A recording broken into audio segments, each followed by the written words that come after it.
What's going on, everybody? Welcome back to episode 9 of the Silver and Gold. I'm Josh. And I'm Mike. And today we have sort of an impromptu episode. This was not planned, but there was some breaking news that came out today that was pretty major in terms of the landscape of the 49ers, not just currently, but going forward. So we're going to go ahead and just jump right in. But the breaking news is that Trey Lance has been traded to the Dallas Cowboys in exchange for a 2024 fourth-round pick. I'm going to go ahead and pull up the tweet that Schefter broke the news with. So it says the 49ers are sending their former number 3 overall pick Trey Lance to the Dallas Cowboys for a mid-round pick per sources. Lance now gets a fresh start in Dallas. And just to provide a little further information that Schefter also broke, Trey Lance is still owed $940,000 for the remainder of 2023 and $5.3 million in 2024, all of which is guaranteed from Dallas. So the 49ers are not on the hook for that contract. The Cowboys will also have the ability to decide Lance's fifth-year option for 2025. And then the compensation update, as we have in the ticker below, the Cowboys are sending a fourth-round pick. So the 49ers, they pulled a magic trick, everyone. They said, all right, we've got these 3 first-round picks and a third. Check it out. We turned it into Trey Lance, but even better, we're turning Trey Lance into a fourth-round pick. Absolutely glorious magic. That is business 101. That's how you do it. That is how you construct a winning roster. That is how you get Super Bowl champions. Yeah. Oh, man, this is frustrating. This is so frustrating as a fan because I have been on this show in episodes previously, and I've talked about Trey Lance a fair amount. You could probably see from the thumbnails of previous videos that I have featured Trey Lance, and he has been a talking point. And ever since the 49ers traded for him, how can you not talk about him with the amount of draft capital that the 49ers used to move up and get him? But I've gone on and I've said that Lance, I can't say it now because he's not on the team, but he was my favorite player on the team. And so, today I sort of intentionally wore like an all black 49er outfit. I have never even worn this shirt before until today, but I was like, you know what? I got to go with the dark outfit because a part of me died today. I'm always wearing black because I'm a Raider fan, but also because I'm dead inside as a Raider fan. Yeah. But I guess I'm getting a taste of what that feels like today, because we sort of have our own Jamarcus Russell. Well, I was gonna say, really, what this feels like, it's a completely different circumstance, but I think what this feels like, to a degree, is what it's like to be an A's fan, an Oakland A's fan. But the difference is the A's actually develop the player. They get really good where they're like a gold glover or whatever, and then they trade them. Yeah. And in this case, I guess the difference is that they spent all this capital to get this kid, and he has the tools, and they claim that he has the tools, and they still say that they expect him to be good in the NFL, which I still do. But like you said, he hasn't been developed, and they are pushing him out for next to nothing. So they're getting a fourth-round pick in return, and what do we know about the way that the 49ers value those kinds of picks? We know that the 49ers got a compensation pick in the third round of this past draft. And, it was still technically like a third round pick, but it was like at the end, and they spent it on a kicker who is currently injured right now. And might go on IR, and I don't know what they're going to do at the kicker position, because even before he got injured, he wasn't making field goals. But Shanahan essentially said, "Oh yeah, it was basically a 4th-round pick, so I mean, still technically a 3rd, but the way he spent it, I guess he just sort of felt like it wasn't as bad as taking a kicker with the 3rd." But not to get off topic, but I don't see how this makes the 49ers better. And Shanahan addressed the media after the preseason game today, or I guess I should say tonight. And Shanahan sort of broke down, I guess, like the way it kind of unfolded. So for the past couple weeks, Shanahan said that he felt like Darnold was starting to pull away from the quarterback 2 competition, and sort of, I mean, he was starting to emerge as the victor um, out of the 2. And, initially he had said that uh, that Sam started to pull away 10 days ago, you know, uh, but at the time, 10 days ago from when he said that was the Raider game. So he clarified that it wasn't the Raider game and it wasn't any single one day. Um, but, you know, just getting getting all the information from the practice reports, I don't think that any one quarterback really showed that they were above the other. I kind of sort of feel like Shanahan had his mind made up, and he sort of admitted to having his mind made up, which is why he cut the quarterback competition short, and didn't have Trey play out this final game. And he said that he was honest with Trey and felt like he owed it to him to tell him that he was going to make Sam the quarterback too. Just one day after saying that they would take turns at quarterback too.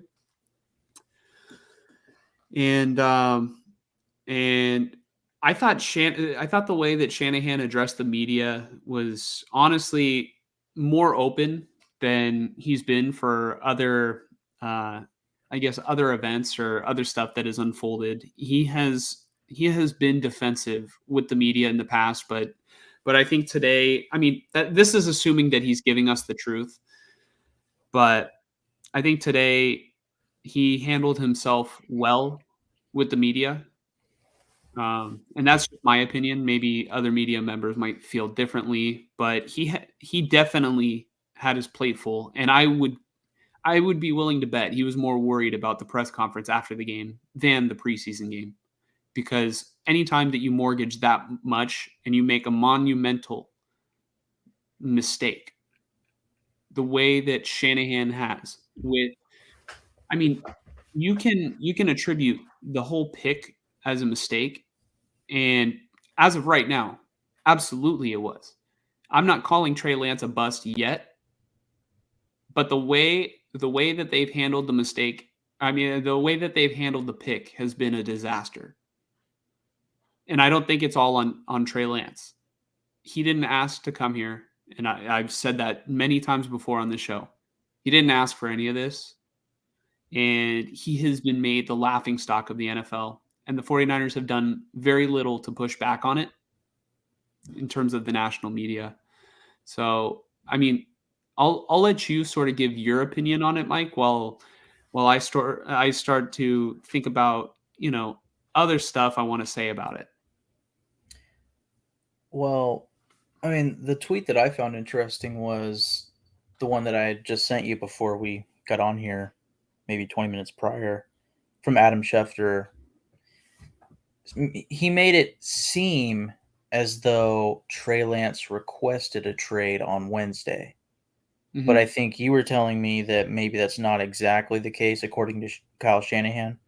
So the way Shanahan laid out the timeline is that, I guess, Wednesday, no, Tuesday, he told the media it would alternate, but Shanahan got the sense that Lance sort of suspected they were going to go with Darnold, and that's exactly how Shanahan felt. So he felt like he had to tell Trey, and according to Kyle, Trey was, he took it very hard. and I guess Trey asked for the day off because he didn't want to be in front of the guys in the locker room as emotional as he was. And then so Trey took the day off, and I guess Shanahan also told Trey that uh, that Trey was free to seek out other opportunities that might be better for him, that might excite him. And so Trey, I guess, maybe came back a couple hours later and talked to Kyle, and it was much better after that. And then Trey was in the building on Thursday, and I guess they were clearing stuff up and weighing out the options. But essentially, Trey came back later on Wednesday and said that he would probably like to find a new situation, and I really don't blame him for it.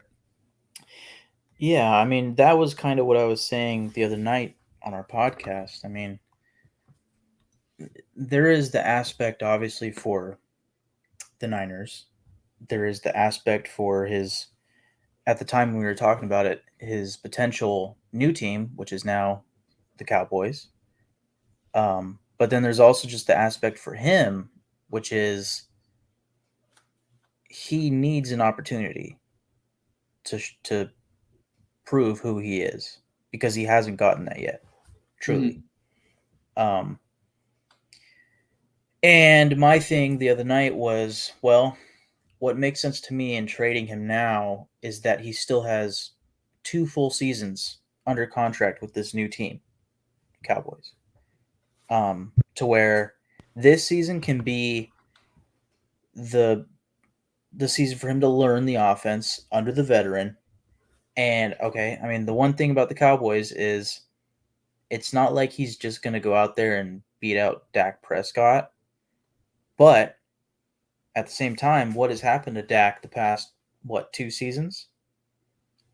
Unless maybe his big ankle injury was 2 seasons ago, Not like the three past seasons season. ago. Yeah, 3 seasons ago. I don't know, I forget, but let's just say in the past 3 years, he's had 2 major injuries that have caused him to be out at least like 8 weeks. Maybe it was 6 for the thumb or finger or whatever it was. Mm-hmm. But point being, Dak has had injuries in the past that has caused him to miss time. Now, last season, Cooper Rush did, I think that's his name, did perfectly fine in his place. But if you can teach up Trey Lance and then he becomes your number 2, again, like I said the other night, all it takes is for that opportunity, and suddenly a team might go, oh, wait a second, we might have something here, you know? Mm-hmm.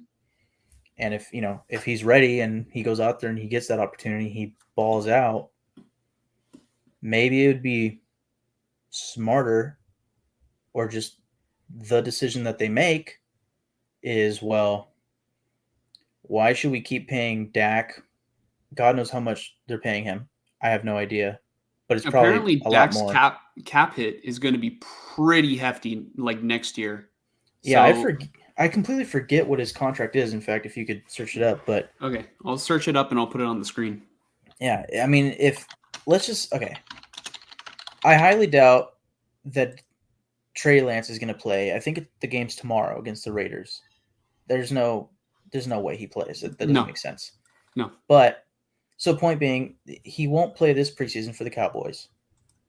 He He just might rides not on the play bench. again until next year, Exactly. which Yeah. is in my opinion, I think that's the worst thing for him because it's just another year without playing live speed football. I don't think that's good for Trey.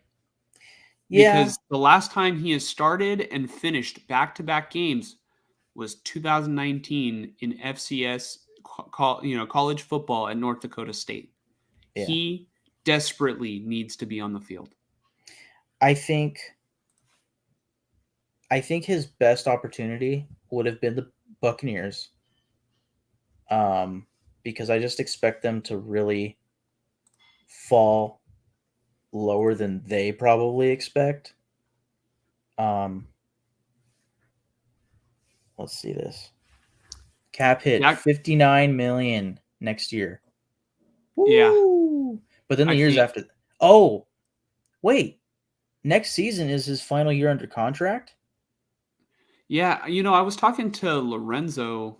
I was texting him, and Lorenzo seemed to think that the Dak was, I guess, uh, under contract through 2026, but it looks like here he's only under contract through 2024, but he's still owed money after the fact. After. Yeah, those are So like it makes sense now why the Cowboys want Lance. I think this is it's a security option.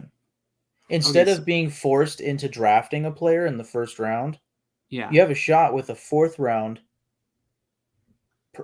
price at a 23-year-old. You have guys coming out of college this season that are probably 23. Fucking Aiden O'Connell, I think he's already 24.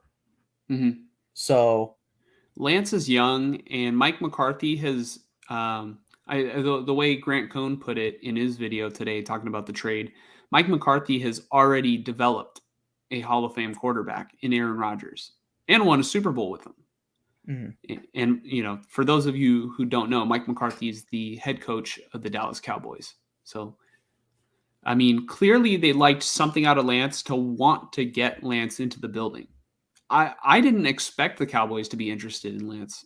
I didn't expect them to be one of the teams that might trade for him. It feels like it's out of left field, but it's right in the same ballpark. Actually, it's essentially right in the same ballpark of what I felt about the Vikings, which is they have a veteran quarterback, not quite as old as Kirk Cousins, but who's under contract for only, in this case, it's 2 seasons. It's this year and next year. The Vikings, I'm pretty sure this is the final year for Kirk Cousins under contract with the Vikings. Mm-hmm. So, getting that security option of, well, maybe he could work out and we don't have to sell the farm to draft a quarterback and kind of start all over. Instead, you get this year for Trey Lance to learn the offense. And then next season, he's ready to go on the field if he needs to. Because maybe Cooper Rush is only under contract for this season. Do you And want then me to next check? year, might as well.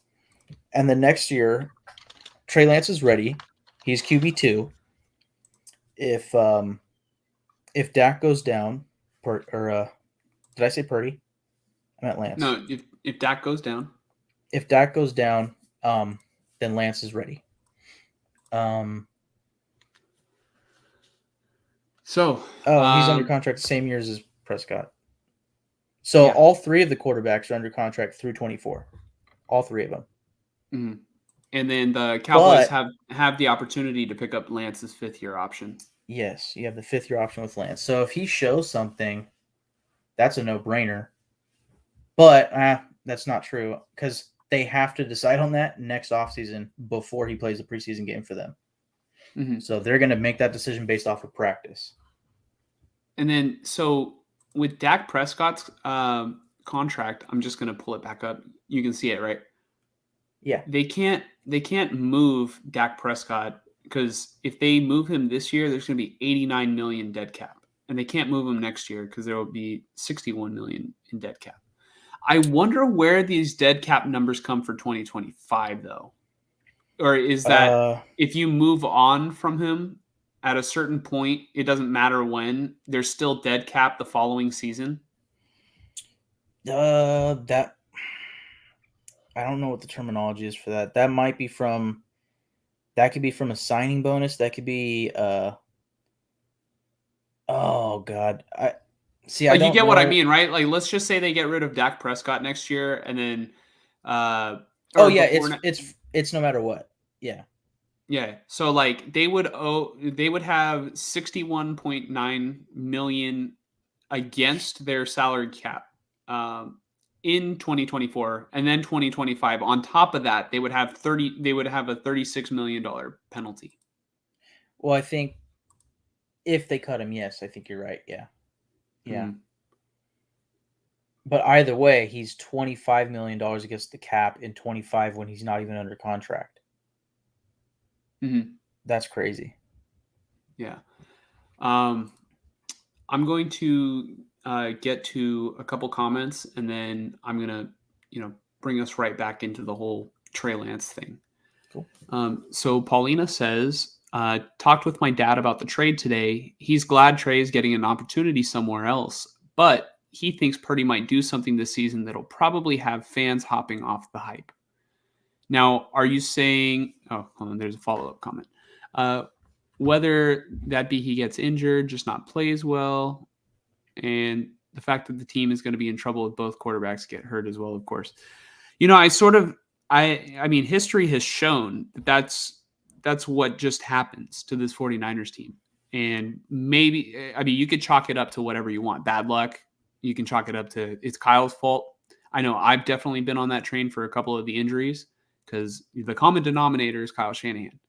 But with that being said, I do worry that we are, I guess, maybe we're really high on Brock Purdy, which I thought Brock played well tonight, and I'll talk about that, coming up soon. And I have faith in Brock, and apparently the 49ers have a whole ton of faith in Brock that they completely ditched their Trey Lance project.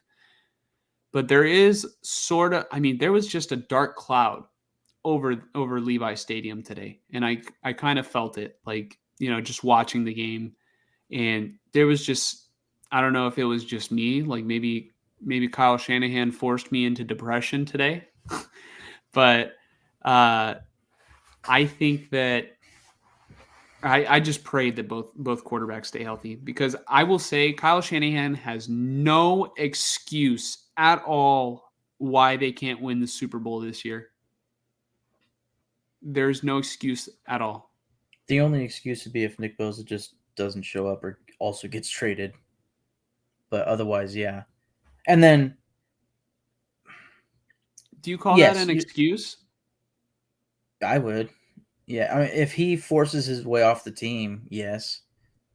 And also, I mean, if Purdy gets hurt, that is an excuse. But I get what you're saying in the sense that, that would be Kyle's doing because he traded Lance.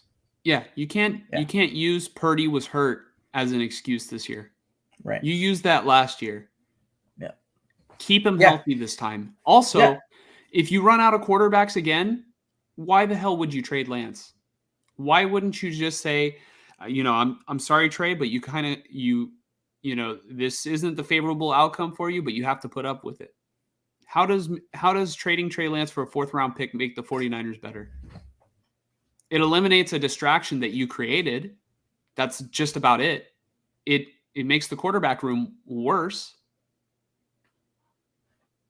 So I don't know. What do you think, Mike? Well, I just think when they signed Sam Darnold, my immediate thought was, that's them reacting to the NFC Championship game. That makes sense. And then you trade Trey Lance, and it's like, okay, you must really have faith in Brandon Allen, if that's his name. Because I know, like, everybody's saying, like, they, like you said, they must have a lot of faith in Brock Purdy. Oh, that's obvious. They didn't even give Lance a chance to get against him.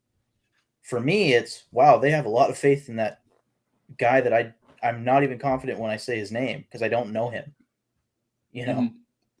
So, I didn't get to watch the game really. I just saw a nice diving catch by is it Conley? It was 17. Yeah. That's Chris Conley. That's about all I noticed. And then Drake Jackson thought he got a pick 6, but I don't even know if he actually caught it or not. But anyways, wow, welcome to Dallas the show, Cowboys. Dallas Cowboys. I guess since the Dallas Cowboys are in the building, I guess I'm just gonna say it. Please take care of Trey. I think he's a really good kid, and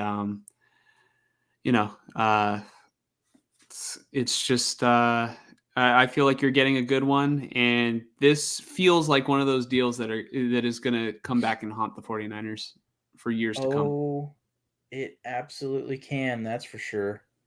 This is I'm not going to bank that it will, but my goodness, if he becomes their starter and he wins them playoff games. Oh, dude. Dude. Oh. All right. I just want you to imagine, and this may never happen, but it certainly could. NFC Championship game. Dallas Cowboys versus San Francisco 49ers. Trey Lance playing quarterback.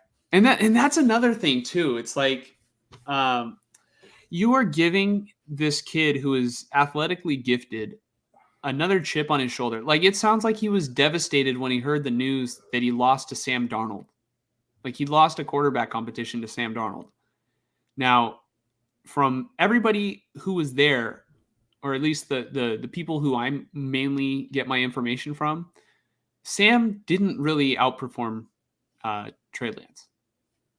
It was even. It was pretty even, right?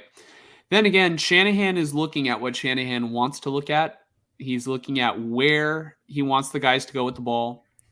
And it has been like on record where Shanahan has chewed out guys for even completing a pass, but not going to where he wanted to with the ball.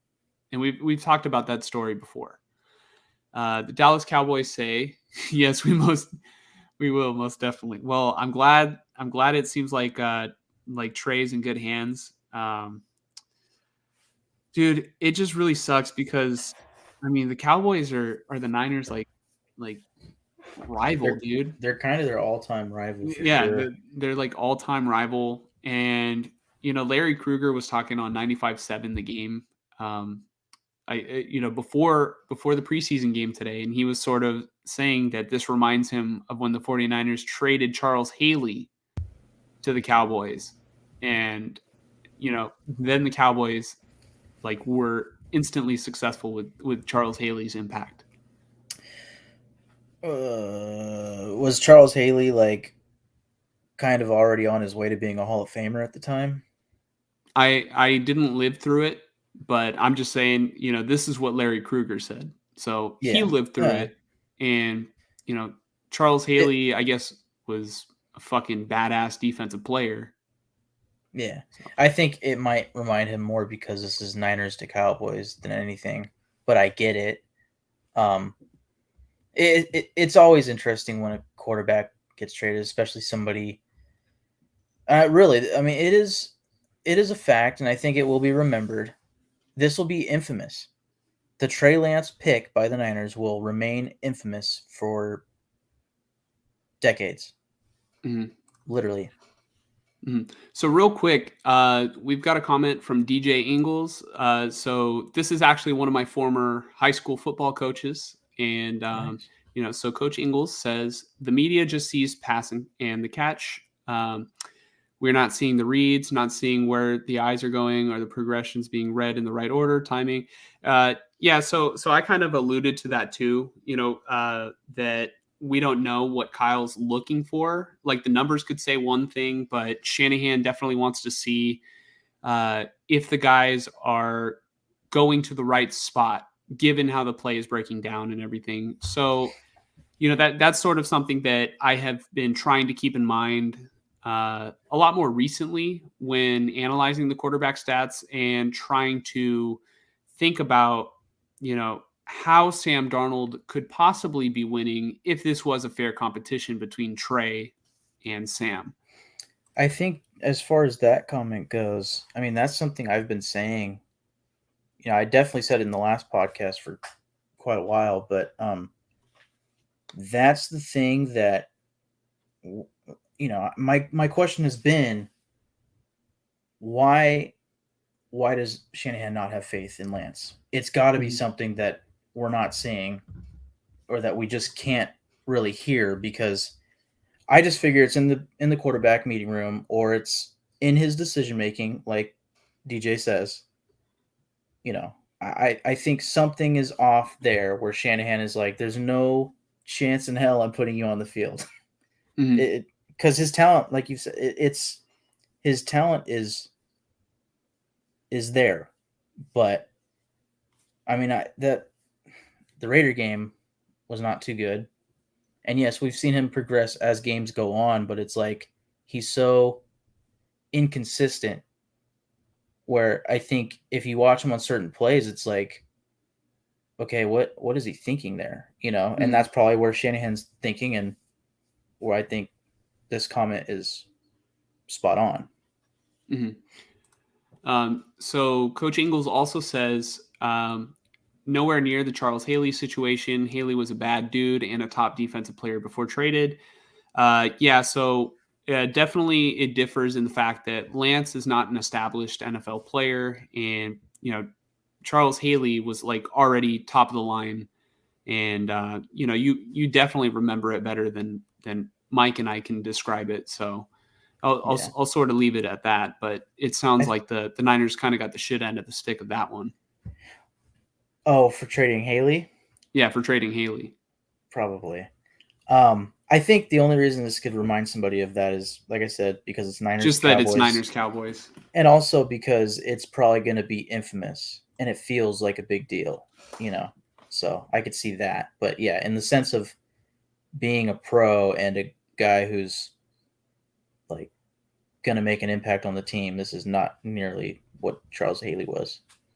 Mhm. The Dallas Cowboys also say how is Sam better than Trey? I don't have the answer, for that for you. I don't think that Sam is necessarily better than Trey. I think Trey's more athletically gifted, but just needs time to develop in the league. And if he was actually given that time, I feel like Trey can actually be a good quarterback in the NFL. I think the athletic ability is there. And Mm. I think he has it up here, but he just hasn't. I don't think he's gotten that great of an opportunity. Yeah, I think as far as to answer the question, I think Sam, I don't know if better is the right word, but he's more experienced. He has the experience, NFL experience, and Kyle probably trusts that more. And from what he saw in training camp and preseason, he probably thinks that he's a better decision maker. Um, oh fuck, I had another point, but I lost it. I think it just drafting Trey to the Niners. It just in hindsight, it just doesn't make sense because they're a win now team, and it's like, okay, you draft a rookie quarterback, right? Like Mm, these the Texans, the Colts, right? Uh, they'll give them a year to struggle. They might even give them 2 years to struggle, and that's what they expect. And that's kind of probably what they sort of expect from their teams. They want a gradual rise, and then maybe in year 2 or 3 they make the playoffs, right? Because they're bottom of the fucking barrel right now. Niners, they get Trey Lance. We're winning now. So how do you put that on the field to like progress? Because you can't unless you're confident that he can go out there and win you games. Year 2, like I've said, it almost felt like they were forced to put him on the field. And then he gets hurt, which even made it worse. And then year 3, it's like, well, Purdy's already proved himself. Here we are now. mm. Um, I guess my point is Trey Lance's his opportunity is just getting thinner and thinner because it's not like he has time to go prove himself with the Cowboys. You know, he could go anywhere. He doesn't have time to do it. He doesn't have time to keep trying to progress. He has to perform now. Whenever he gets his chance, he has to perform. That's And tough. and this is where I kind of feel like the 49ers also gave Lance another shitty situation because I think when they brought in Darnold, there were rumors and reports that Darnold was brought in to be the quarterback too. Like they liked Darnold that much. Ian Rappaport was like on Pat McAfee saying, Trey Lance, I don't know. He and then obviously got pushback from the fan base, like on social media about that. But if the 49ers knew that Lance probably was not going to beat out Darnold in camp, why, other than appeasing the fan base, would you wait, to trade him? Is it because you want to sabotage the fact that he might look good on another team if he finds himself in a starting role? Like, do you want to just give him one more shot to prove himself, like, with the team? I think that probably, I mean, that definitely makes a little sense, but I'm sort of the mindset that they probably had their minds made up when they got Sam Darnold day one of free agency. So yeah, I think Trey could have definitely benefited, and maybe the 49ers could have definitely benefited by trading Trey maybe before the NFL draft and maybe getting a pick to use on a player that they could have that could have benefited this year, because it sounds, I mean, all the 49ers actions are telling you that their window is closing and they need to win now. This is why they're getting rid of Trey, because they can't, I mean, their timelines don't match. The win now team with Trey needing the reps to develop, it doesn't match, so they have to get rid of him, right? I think that they could have used a player, maybe another offensive lineman, because I think they're pretty thin at offensive line past their starters. And they could have used maybe another defensive tackle, like a guy like maybe DJ Jones, some guy to maybe fit that mold and be a guy who can help alleviate the run, the rushing attack from other teams. I kind of feel like they sort of had a good idea that they were going to trade Lance. And there have been people talking about it for a while. Yeah, I think it's probably what was necessary. He needs to go to a situation where even if it's just that he might get the better opportunity, I think that's good for him. Like Paulina said earlier, it's just, and I think that might have been the biggest part, because if, like you said, like they want to win now. My whole thing with like I said at the beginning, when they signed Sam Darnold, it was like, oh, they're learning from last season's playoffs and having to go down to their fourth string quarterback. I just figured, well, with Purdy and Darnold, you have two guys that have started games, and then Lance is like this complete wild card. That made sense to me as far as winning now. So again, they must have a lot of faith in this Brandon Allen guy. But I think what ultimately made the most sense to me is that I think you have to do this for Trey Lance, because, forcing him down to third on the depth chart just doesn't seem right. I mean, it humiliates him. It sort of holds him hostage, and in terms of like, he's not going to be able to get the reps against the first string defense on scout team, because most of that is probably going to go to Sam Darnold during practice during the week. Shanahan even said they weren't even sure if they wanted to keep three quarterbacks. Now, I don't even think they keep Brandon Allen, if I'm being honest. I think they go with Purdy, and they go with Sam Darnold, and they're able to keep an extra guy. Well, honestly, Allen, unless that's what I was going to actually ask earlier was, we'll get to that at the end of this episode. Yeah. But I could see him probably being a veteran on the practice squad. Like, nobody will try to snag him from you if you guys cut him. Not after tonight. Yeah. Oh, shit. Yeah. Okay. Let me get to some comments. So, Coach Ingle says, it's like the Ayuk situation in 2020, 2021. The talent is there, but for whatever reason, we don't know. Ayuk was in the doghouse. This is true. But Shanahan didn't just cut bait. Lance maybe had no chance to improve. I don't think it's so much of that. I think Lance can improve, and if they really felt like he had no opportunity to improve after just seeing him in 4 games, I think Lance has shown improvement this offseason. His mechanics look a lot better.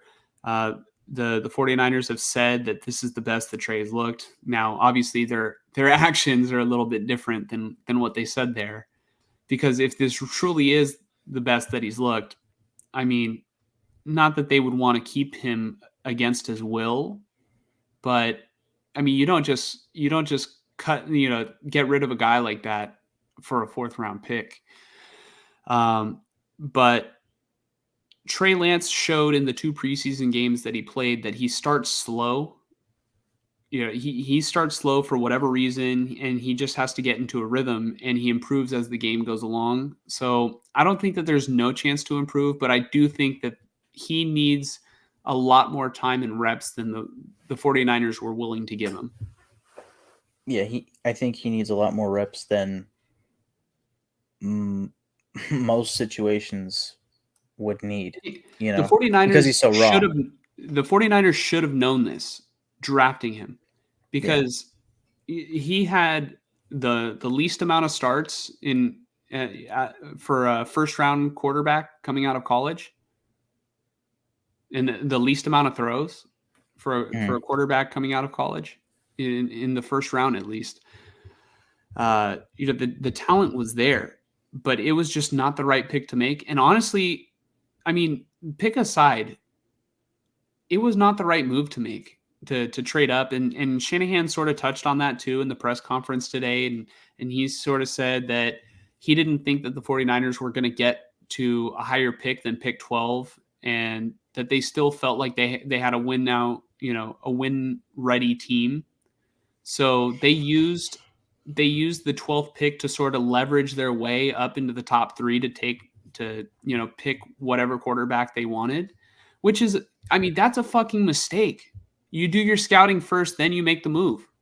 You don't do it backwards, because then you find yourself in a situation like this where you made the move up, and the guy that you like, you're taking the guy with the highest upside, but he doesn't align with what you want in your team. And I mean, you can sort of say that maybe they had their mind made up before they made the trade, or heading into that draft. But there were reports. I mean, John Lynch even said they looked into trading for Aaron Rodgers with that number 3rd overall pick. That's yeah. Because the day of the draft, I think Rodgers wanted out of Green Bay. And so John Lynch, said his normal John Lynch stuff. We did our due diligence, but the Packers weren't willing to deal him. So you're meaning to tell me that you liked this guy so much that you were willing to mortgage the future for, but like, oh hey, here Aaron Rodgers is available. I mean, why not just like try and fucking put together a package and have that be your plan A, not just like a rookie quarterback that's not going to line up with the timeline of this team. Like this, you could have seen this coming like miles away. Well, I actually, as far as their argument, or whatever you want to call it, that this is a win now team and drafting Trey Lance was a mistake. In hindsight, yeah, Aaron Rodgers would have been the way better decision, because that would have been a win now move. Now, Green Bay wouldn't have moved him, but just the fact that the 49ers were telling you, oh yeah, we like any of the 5 guys, right? They were pretty confident that they would get at least one guy that they liked. And not only they didn't even move up to number 1. They moved up to number 3, and they're like, yeah, we'll let destiny sort of decide what we get. Like they could have definitely. I mean, maybe Urban Meyer was coach of the Jaguars at the time, and I don't think they were going to cough up Trevor Lawrence, but that would have been the guy that I would have traded three first and a third for. Yeah, I don't think anyone else in that draft was worth it. Yeah, no, I mean, it's clear that they went into that decision knowing they were going to take a quarterback, and I'm assuming they had already done enough scouting on all the quarterbacks to say all of them are about the same for us. It's just a matter of when it came time to pick who had, whether it was through more scouting or whatever, the meetings, the whatever you call those meetings during the combine and everything, who separated themselves, and I guess Trey Lance was that guy. Yeah, I don't know. Who did I tell you before the draft that I was least impressed with out of the 5? It was Trey Lance. It was Trey Lance. I was least impressed with Lance. Yeah. And I could see that. I could see that just from looking at my iPhone, right? His pro day, to me, I thought Mac Jones had a better pro day, but you don't make the move up to 3 for Mac Jones. You make the move up to 3 for the guy who's going to be your starting quarterback for the next several years. And I mean, maybe Mac Jones could have been that guy, but I don't think he had the upside to justify the move. Who? Mac Jones. Yeah. But yeah, so obviously I'm in this boat where I've wanted Trey Lance to work out like the entire time that he's been here. And I've been upset with the way that he's been used. I didn't like them running him between the tackles. It was a recipe for disaster. And I fell in love with the kid because of the way he carried himself. And the situation between him and Jimmy Garoppolo, like, I mean, it was kind of weird, right? They essentially told the fans, yeah, we don't like Jimmy enough that we're gonna move up all our future first round, like, players that could be cornerstone players. Like, what pick did they get Ayuk at? Like, well, that was Wasn't he like in the 20s? yeah, it was like in the 29? 20s. So like, let's just say that they had another pick 29. They could have gotten like another player. Ayuk is looking like he's probably going to get a big contract somewhere or with this team, hopefully. But I just don't know if they can afford it. They can't even afford Nick Bosa right now. So, Well, maybe trading Lance was part of that. yeah, I mean, Shanahan also did mention that in the press conference today that like they get to alleviate a little bit of the cap room. I think he said that they're going to be saving like 7 million. Yeah, I mean You know, that's big for annual salary. That's huge for planning, you know. That's mhm. why I said in the last podcast, teams trading for Lance almost didn't make sense to me once I thought about his cap hit, because what these teams have done up until this point is plan essentially for week 1 right now, who is going to be on our roster. This is it. They're about to make the cut downs, so most teams didn't have the money to spend, really. Mhm. As far as the comment, um, I don't know if this is for sure. I feel like the reason Ayuk was in the doghouse was because he wasn't blocking, but it might have been other things. No, Ayuk wasn't in the doghouse because when he was a rookie, it was during COVID. And I guess like the procedure and the way that the 49ers were able to practice was a little bit different. So Ayuk didn't necessarily get to have the rookie season where he learned exactly what the 49ers were expecting out of him. Mm, And so I guess the effort or work ethic wasn't there the following season. mm. And so that's that's one of the reasons why he was in the doghouse. But also, Ayuk apparently is like a really quiet and like shy person. So it took I forget who initiated the conversation, but then that's when Ayuk started to get out of the doghouse. Like he and Shanahan had a meeting and like talked about it. So I think the difference between Ayuk and Lance is circumstantial. For one thing, it's a difference between quarterback and wide receiver.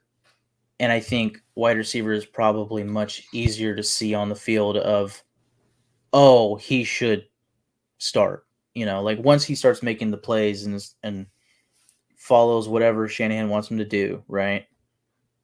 Once he starts doing that, it's like, okay, this first round talent at wide receiver needs to get on the field. You know, as far as quarterback on a win now team, I think it just it was bad circumstances for Lance.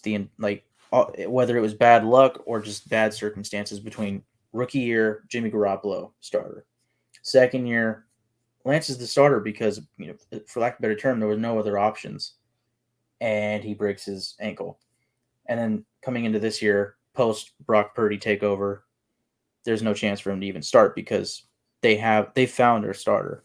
So I think that's kind of the big reason for cutting bait with Lance, uh, relative to Ayuk. I think, and also just I mean, for a first round talent and all that, I think it's probably easier for a wide receiver to earn their spot than it is for a quarterback.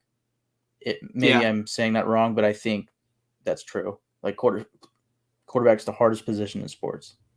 Mm-hmm. So I think that's probably the difference. Definitely. Let me get to a couple more comments. Why draft him? He just needs time. Yeah, man. And I hope the Cowboys are willing to give him the time that he needs. And, it's like, not that I've ever had a dog, but I could imagine that this is like a similar feeling to having to put down your dog or having to give away your dog. No. No. It is for me. I cared about Trey, dude. Have you had a dog? No. That's what I'm saying. I don't know the feeling. Yeah. And yeah. So no. I could be way off, but I could just imagine that this is what it feels. So 2 years ago, I was in the room with my mom when we put down my childhood dog. It's the worst feeling I've ever felt. Yeah. Well, this just got depressing. Show some more sympathy for me, Mike. I'm dying over here. Yeah. No, but here's my thing. Oh yeah, he agrees about the dog. No, this was before. I know. I said on the last podcast, I said I think the Niners get a 5th round pick, but if a team is serious, they can get a 4th. That's what I said. And it's still a hell of a deal. Like, honestly, I give the Cowboys a lot of credit. I really feel like they are getting a guy who could potentially be a franchise quarterback for just a 4th round pick. I think a 4th round pick is exactly what it should have been. I think for a team, I think it's the most that they would have gotten. Yes, I honestly think a 4th round pick is what they were asking for, and none of the other teams were willing to do it. But then the Cowboys said, "Fuck it." I think Shanahan said today in the press conference that they were expecting less. Yeah, I mean, well, way to just fucking throw Trey Lance under the bus. Well, on his way out. They probably didn't. We were surprised that you were worth that much. Yeah, they probably didn't actually set like hey, this is what we want. It was more just like, hey, we're open to offers, and then they got the 4th round offer from the Cowboys, and they're like, oh fuck, yeah, But I think it's, considering everything the Niners gave up for him, and essentially all this wasted time. And again, picks, high value picks that you'll never get back. That the Dolphins turned into Tyreek Hill, Jalen Waddle, and Bradley Chubb. Yeah. Now, and you know what? Okay. All right. Like, I'm okay with you laughing at it because honestly, dude, I'm pissed off. Like, I didn't have anything to do with this. You know what I mean? But what the Dolphins essentially did was like, oh, you want to trade up to get a rookie quarterback on a win now team? Well, shit, we'll take your picks and we'll make our team a win now team. Yeah. They made their team a win now team with those picks. Did the Dolphins already have Tua at that time? Yes. Or was they already had Tua. So this was a year removed from getting Tua. Yes. Wow. So they weren't going to pick a quarterback. What a move. What a fucking move. See, that's the type of shit I wish would happen. They gave Tua his top 2 weapons with those picks. Yeah, that's the type of shit I've been wishing. Like, okay, Cleveland Farrell, 4th overall. I was begging. Once Boza and Quinnen Williams were off the board, I was like, please, God, let some stupid team offer them 2 first-round picks. Please. Nothing. Oh, we're going to pick the fucking 28th ranked prospect at 4th overall. So, yeah, I mean, me laughing right now, it's not personal. It's just, it's finally not the Raiders. Yeah. But I feel bad, it sucks. Yeah. Well, it just really sucks because, like, this entire time, I just wanted to see the kid play. Even if he didn't succeed, I just wanted to see what the fuck we got. And I feel like we were robbed of that. Yeah. We seriously were robbed of that. And like, you can say what you want. Like, Trey missed the opportunity. Like, yeah, I think Trey needed a little bit of help, and I would say that running Trey in between the tackles, he didn't look comfortable running, and he was used to getting tackled by FCS football players, but you were running him into 300-pound linemen, and you were running him into NFL linebackers. And it's like telling a toddler, like, okay, go cross the street in heavy traffic, like, have fun. Like, you didn't hold their hand on the way across or anything, right? It's just like, yeah, that's where I need you to go. Fucking figure it out. It was trial by fire, is what it was. And I think they mismanaged the hell out of Trey. And honestly, the main issue stems with the move, the move to get anybody. The main issue was the move to get anybody, not just getting Trey. But this snowballed into a bigger issue the further along that we got. Yeah. So, I can't say for a fact that they mishandled it.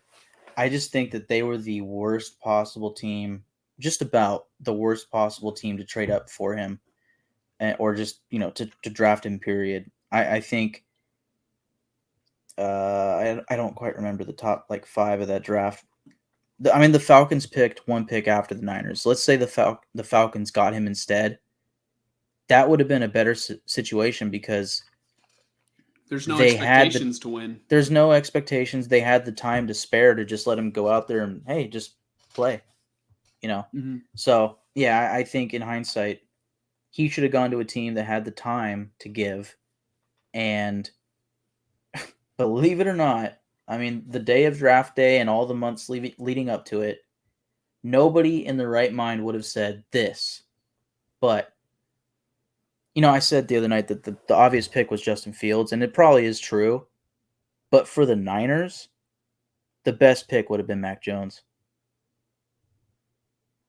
Well, the best not pick at 3. Mac Jones not at 3. 12. At 12. Yes, not at 3. But if you stay at 12, you get Mac Jones to fall to you. He was the most, other than Trevor Lawrence probably, he was the most pro-ready quarterback to win now. Mm-hmm. That's what they should have gone for. Yeah, and then when the Niners made the trade up, I remember in the press conference, I think John Lynch tried to justify such an aggressive move, and he used Bill Walsh as sort of a Bill Walsh always said that you don't wait. You don't wait for an opportunity. You go and you put yourself in that position to do what you want to do. Something like that. I'm telling you right now, they said that, and they took the quarterback that probably Bill Walsh would have been least likely to take. I think Bill Walsh would have taken Mac Jones, but he would have stayed at 12. And if not, Bill Walsh would have made Garoppolo work, I think. Bill Walsh actually knew how to develop a quarterback, knew how to handle a quarterback, and maybe he wouldn't have wanted Garoppolo, but he would have found somebody as soon as possible and not have waited until, what was it, year 5 at the time? I don't think it would have taken 5 years. For what, Jimmy Garoppolo? Or I don't think it would have taken 5 years to find an actually good, talented quarterback. Oh, you're saying compared to Shanahan and his tenure? Yeah. Oh, gotcha. Because I think Bill Walsh had Joe Montana in his second season? Got him in his second or third season. Let me Google that so that I'm not spreading misinformation. But it's Bill Walsh tenure as a coach. Well, I think that's the thing with today's NFL is expectations are just different. That's why Trey Lance is in such a shitty position. Is in the old NFL, I think, at least what it feels like. I mean, look at Brett Favre. He was that's the next thing I'll search this one up, but I want to say Brett Favre was a low draft pick, if not undrafted, and he was on the Falcons. So Joe Montana was drafted in 1979, and Bill Walsh, his first year coaching was 1979. So I think Walsh drafted Montana in the 3rd round. And dude, what a way to set the standard and like show you know what the fuck you're doing. Montana ended up being like the best quarterback of all time. Until and recently, but yeah. I mean, I could still make the argument that Montana is still the best of all time. I would probably have to say Brady by now, but Montana never cheated and Montana never lost a Super Bowl. And he had Steve Young, another Hall of Fame quarterback, breathing down his neck the entire time. Yeah. Sorry, just really quick on Brett Favre. I didn't realize he was a second. Go ahead. Go ahead. No, go ahead. Brett Favre was a 2nd round pick in the 1991 NFL draft by the Atlanta Falcons. He spent only 1 season as a backup there, and then he was traded to the Packers. I don't know the compensation, and he became their starter early in the 92 season and revitalized the franchise, yada yada yada. But I guess it's not really the best example, but it's just interesting that a guy who, I don't know, I mean, 2nd round quarterback, he was probably selected to be a starter, and then the Falcons, I mean, I guess that's the weird thing is the Falcons were like, and then another team traded for him, and then he becomes the starter. I mean, it's relevant, right? But not exactly what I was going for. Maybe Trey Lance will be the next Brett Favre, but I think Trey Lance protects the football way better than Brett Favre ever did. Brett Favre has the most interceptions of all time. But we still have yet to see, like, what Lance will be, if he'll even be good. I'm not saying Lance will be better than Brett Favre. I'm just saying, like, from what I've seen of Lance, he protects the ball, and sometimes to his detriment because he won't throw. I mean, he hesitates to throw to wide open guys sometimes. I think Trey Lance is hesitant, whereas Brett Favre was an absolute, genuine gunslinger. Mm-hmm. I want to bring it back. What I was going to say before I almost cut you off was that another argument in favor of Joe Montana over Tom Brady was that Montana played in an era where you could actually really hit the fucking quarterback. So Montana wasn't able to last as long because he had his back problems and yeah. So he took a crazy hit from Lawrence Taylor. Yeah, and I mean, I wasn't around during that time, but I think I remember from the documentary that Montana's back was never the same after it. Yeah, I can't really speak much on Montana because I never saw him either. I think statistically there's no denying Tom Brady, but yeah, I mean maybe the PSI in the footballs. No, but I might tend to agree that Brady is probably the greatest quarterback of all time, but I don't think it's as clear cut. I mean, I think Joe Montana still has a really good argument, is what I'll say. Yeah, I mean, Joe Montana was always kind of the that guy until just a couple of years ago. I mean, without Montana, there's no Brady too, because Brady said he grew up a 49er fan, and his first ever football memory was the catch in Candlestick. So I think that's a great story. Coach Ingalls says, TBH, right before they drafted Lance, Josh Allen came to Levi's and spanked us. Kyle saw that quarterback play and imagined what he could do with it. Lance had the most similar tool set, so they took their shot. I think that's probably, that's probably part of it. And then also they got spanked by Carson Wentz, another North Dakota State quarterback, and Shanahan, I think, was on record saying how much he loved Wentz, or thought that Wentz was a good quarterback. But yeah, I think that probably factored in. It just didn't hit. Unfortunately, Josh Allen's don't just grow on trees. Quarterback is really hard, and every team is looking for the next Mahomes / Allen, etc. Look at how high Anthony Richardson got drafted this year. I think Anthony Richardson will be a good quarterback to look at in terms of maybe what could have been for Trey Lance. on his rookie contract. I don't think Lance's ship has sailed to still be successful in the NFL. Like, I mean, how old was Kurt Warner when he, emerged? I do not know. I will say, I mean, the one main difference with Josh Allen and Trey Lance is the opportunity. The Bills at the time were a team that could afford to just let him play on the field, and I want to say his rookie year, it wasn't really that good, you know. And then, I mean, look at the Eagles with Jalen Hurts. Like, his first year starting, it was like he had like as many interceptions as touchdowns, I almost want to say. And then the following year, he became who he is. So Mm-hmm. I don't know. It does take time to develop these quarterbacks, and Trey Lance did not get that time, regardless. Mm-hmm. And yeah, AR-15, that'll be interesting. Yeah. Let's Go says Trey is terrible. Glad we didn't double down. I mean, that could definitely be a possibility that just Trey wasn't that good. I think he was showing improvement, and I mean the 49ers clearly liked something about him when they drafted him. But, I guess it's to be determined if Trey was just flat out terrible, because if he is good, I think he will get his shot somewhere. So I just feel like in terms of his rookie contract, or the first 3 years of his career, I think the 49ers really just kind of they gave him a really tough break. Putting him behind Garoppolo, and if the plan was to like sort of ease Lance into it, I don't think putting him against the what is it, the backup offensive line against the Raiders was a good recipe for success in that preseason game, because that's the one guy you couldn't afford to get hurt. You could actually afford to get Garoppolo hurt, because like you're moving on from Garoppolo and going to Lance. Real quick, I'm gonna go to Google Photos real quick. I found this screenshot that I found. I was like looking at pictures.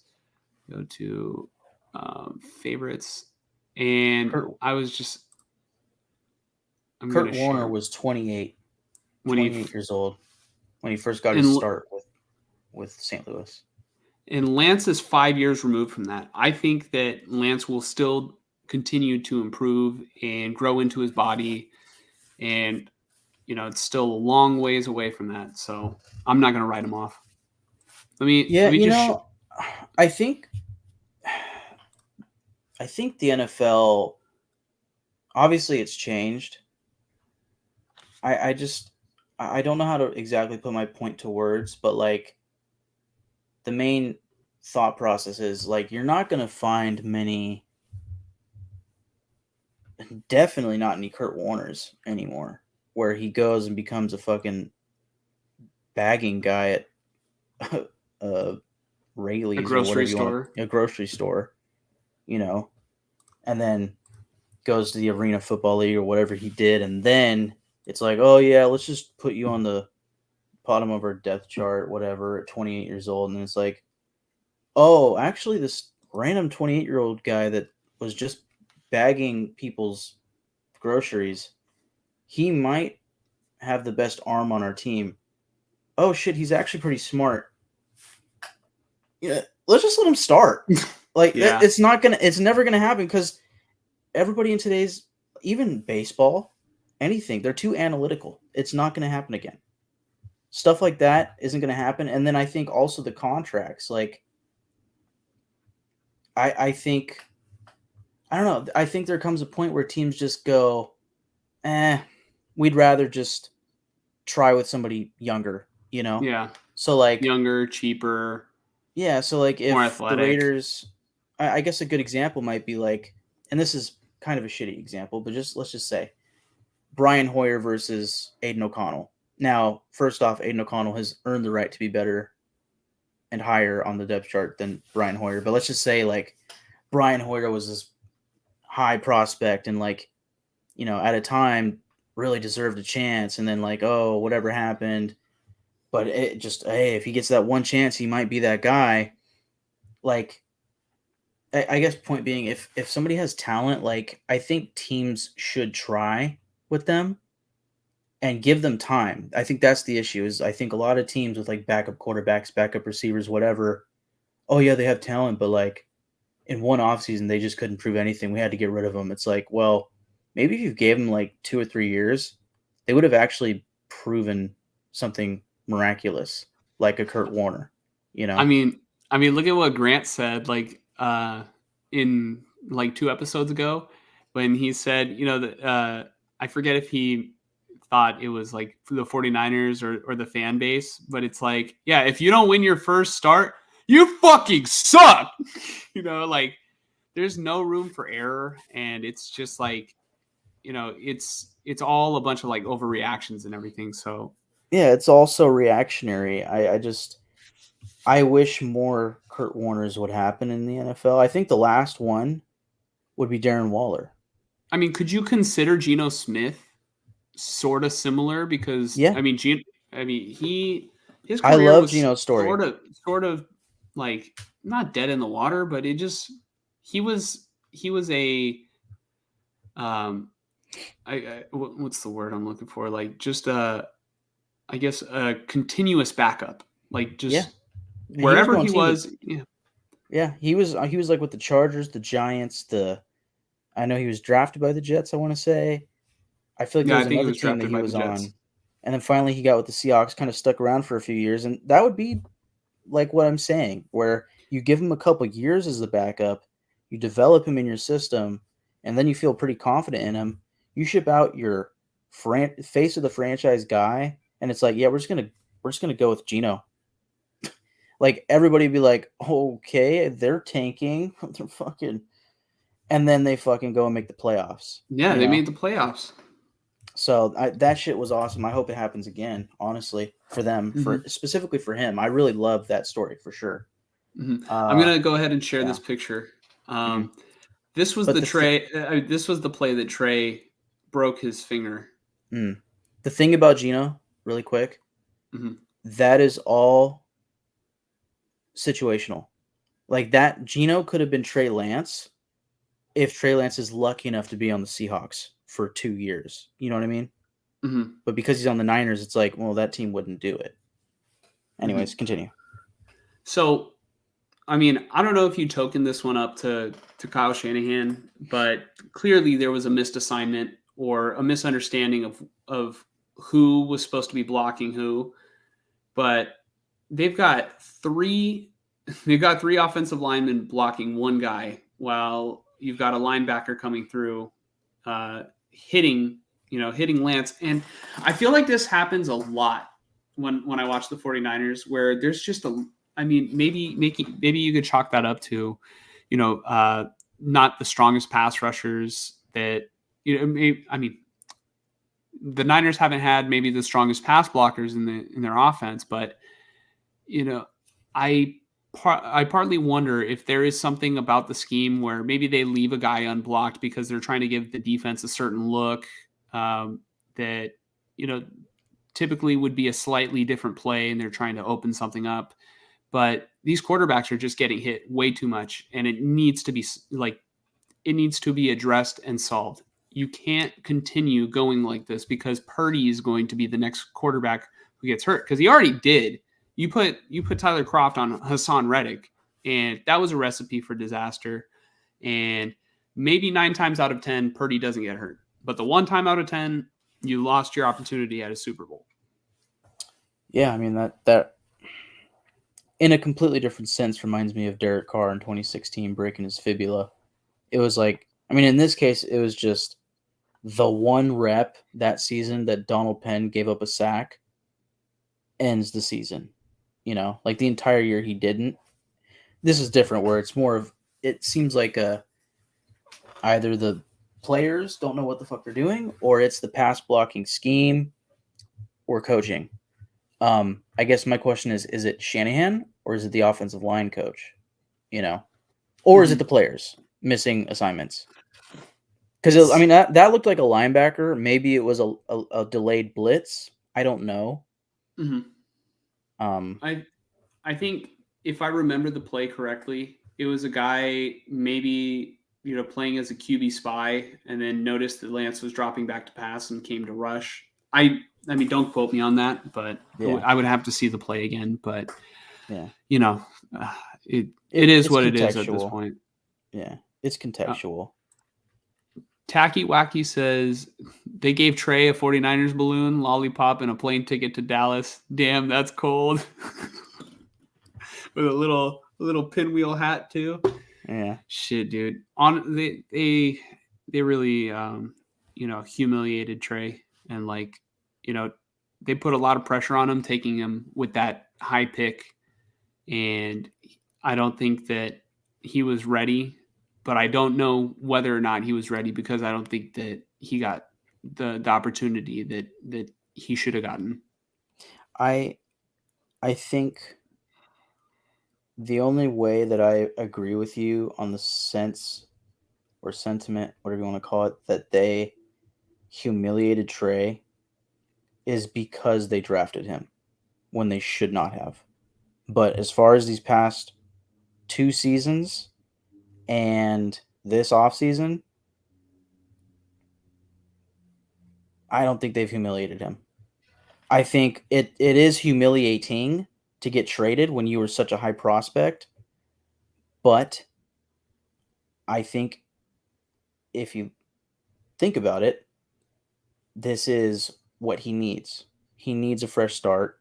He needs to get off this team, and he needs a situation where somebody really wants him, because clearly the Niners don't. Well, I think the ways in which they humiliated him really stem from this. It's that, all right, they drafted him, higher than he probably should have gone, given his sample size in college. Correct? So, I mean, they made him rich. That's not the humiliation part. But they made him the biggest draft name that had ever been drafted. So everybody's eyes are on him, right? They want to figure out, is this kid good? What's going on over in San Francisco? And then they keep Jimmy Garoppolo as the starter. So Shanahan said that no matter who it would have been hard for them to beat out Jimmy Garoppolo in camp, and doesn't think that they would have done it. So, I mean, what do you think that the national media is going to run with that? No.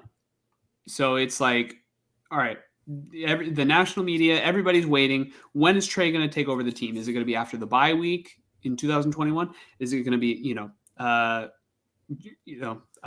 is it going to be X week? Right. So Trey never really, I mean, he had to start 2 games because Garoppolo was injured, but Garoppolo held the job. And okay, that's fine. Mahomes sat his rookie year, right? It worked for Mahomes. It could work for Trey, right? Yeah. Niners went to the NFC Championship game. It was a good experience for Trey, yada, yada, yada. The second year, I mean, Garoppolo had already said goodbye to the media, and the 49ers were still trying to get something for Garoppolo, and they were trying to trade him, but instead they decided to keep him. And then so literally, I mean, Garoppolo is like he was everybody's best friend in that locker room. And there were reports coming out that there were guys in the locker room that wanted Jimmy to start over Trey. So there is this problem where you don't have everybody in Trey's corner. So there is like mixed emotions about who should be the guy, and why the hell are we wasting a guy who is on the clock in terms of like when they might retire soon, like Trent Williams, right? Trent Williams might retire by the time Trey Lance is fully developed. So they go and they play the season, and all the play calling is super run heavy. And I don't care if you call it a fluke, but running your quarterback constantly between the tackles was going to be a recipe for disaster. And if you have a pair of eyeballs, you could see Trey Lance did not look comfortable running the way that maybe Steve Young did when he was playing. Or he didn't look the way that Lamar Jackson looks when he runs. or Josh Allen. Trey, I think, had that confidence early on, but found out in the Arizona game week 1 that, they hit harder in the NFL. They're faster in the NFL. The gaps close faster. There was a play where Trey tried to truck his way into the end zone when you even said he should have stuck the ball out to get the ball over the pylon, and he got stuffed. He got stuffed on 4th and goal.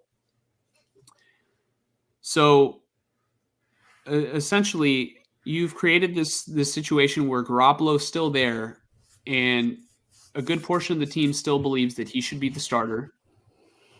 And then Trey goes down week 2 with a broken ankle, and Garoppolo comes in, and the offense starts performing better because Garoppolo has had that experience. And Garoppolo has played with these players before. So that just makes Trey look bad. That the offense was struggling. He didn't even make it through the first quarter of the game. So we don't really know how that game would have went if Trey continued to play. But all we know is that Trey started slow, and Garoppolo came in, and the Niners scored points, and they won. And everybody, like, when Jimmy scored his own rushing touchdown, they were patting him on the head, and like it was all smiles, as if Trey didn't even exist anymore. Like the devastation was only like when Trey was on the cart. And you can say, like, all right, what are they supposed to do? Mope around all for the rest of the game? Like, yeah, I get it. But then at this point, Trey sort of became an afterthought. And that was it. That was it for him on the 49ers. And then guess what? Brock Purdy emerges after Garoppolo gets hurt. And then all of a sudden, Brock Purdy, in his small sample size, becomes the unquestioned quarterback 1. Brock Purdy was the guy that they said was the third stringer the previous year. Brock Purdy was the guy that they said, you know what, we should probably keep Jimmy. And they put Jimmy ahead of Brock in the depth chart. But that's because they didn't know what they had out of Brock. But they still don't know what they have out of Trey because they haven't played him. But they just got rid of Trey. Imagine if they would have gotten rid of Brock Purdy because they didn't know what they had out of him. Maybe another team would have liked Brock's skill set before the 49ers knew. Yeah. So the 49ers kind of got lucky that both Garoppolo and Lance went down, and they found out that, hey, Brock can actually fucking play football. Oh, for sure. I think. No, let me finish. On top of that, you have the national media constantly talking about Trey Lance. And the 49ers do or say nothing to discredit any of what they're saying. And for other quarterbacks, I swear that they have. Like the team will go and stand up for Garoppolo. Oh, I don't know why everybody's talking about Jimmy Garoppolo. All he's done is win when he's here. All Jimmy does is win.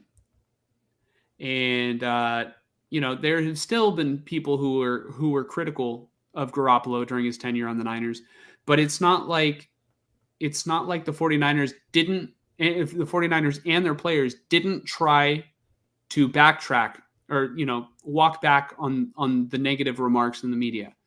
When it happened to Lance, Kyle was asked about this recently, and he was asked about what his thoughts were on the media or how Trey takes like sort of the national headlines that are out for him. And Kyle just says, oh, well, Trey knows that it's with, it comes with the territory of being a quarterback, which is true. But how come you don't like try and defend the guy or say why the media is wrong? Instead, you bring in Sam Darnold to bring in more questions about Lance. And everybody, the last time they saw Sam Darnold fucking stunk it up on a fucking football field for the Carolina Panthers. Sam Darnold wasn't good in Carolina. If he was, they would have kept him. Sam Darnold wasn't good with the Jets. If he was, they would have kept him. They They brought in Sam Darnold, and I think that was humiliating for Trey, because not only that, Sam won the quarterback job over Trey in Kyle's eyes. The guy that I don't even trust to evaluate quarterbacks.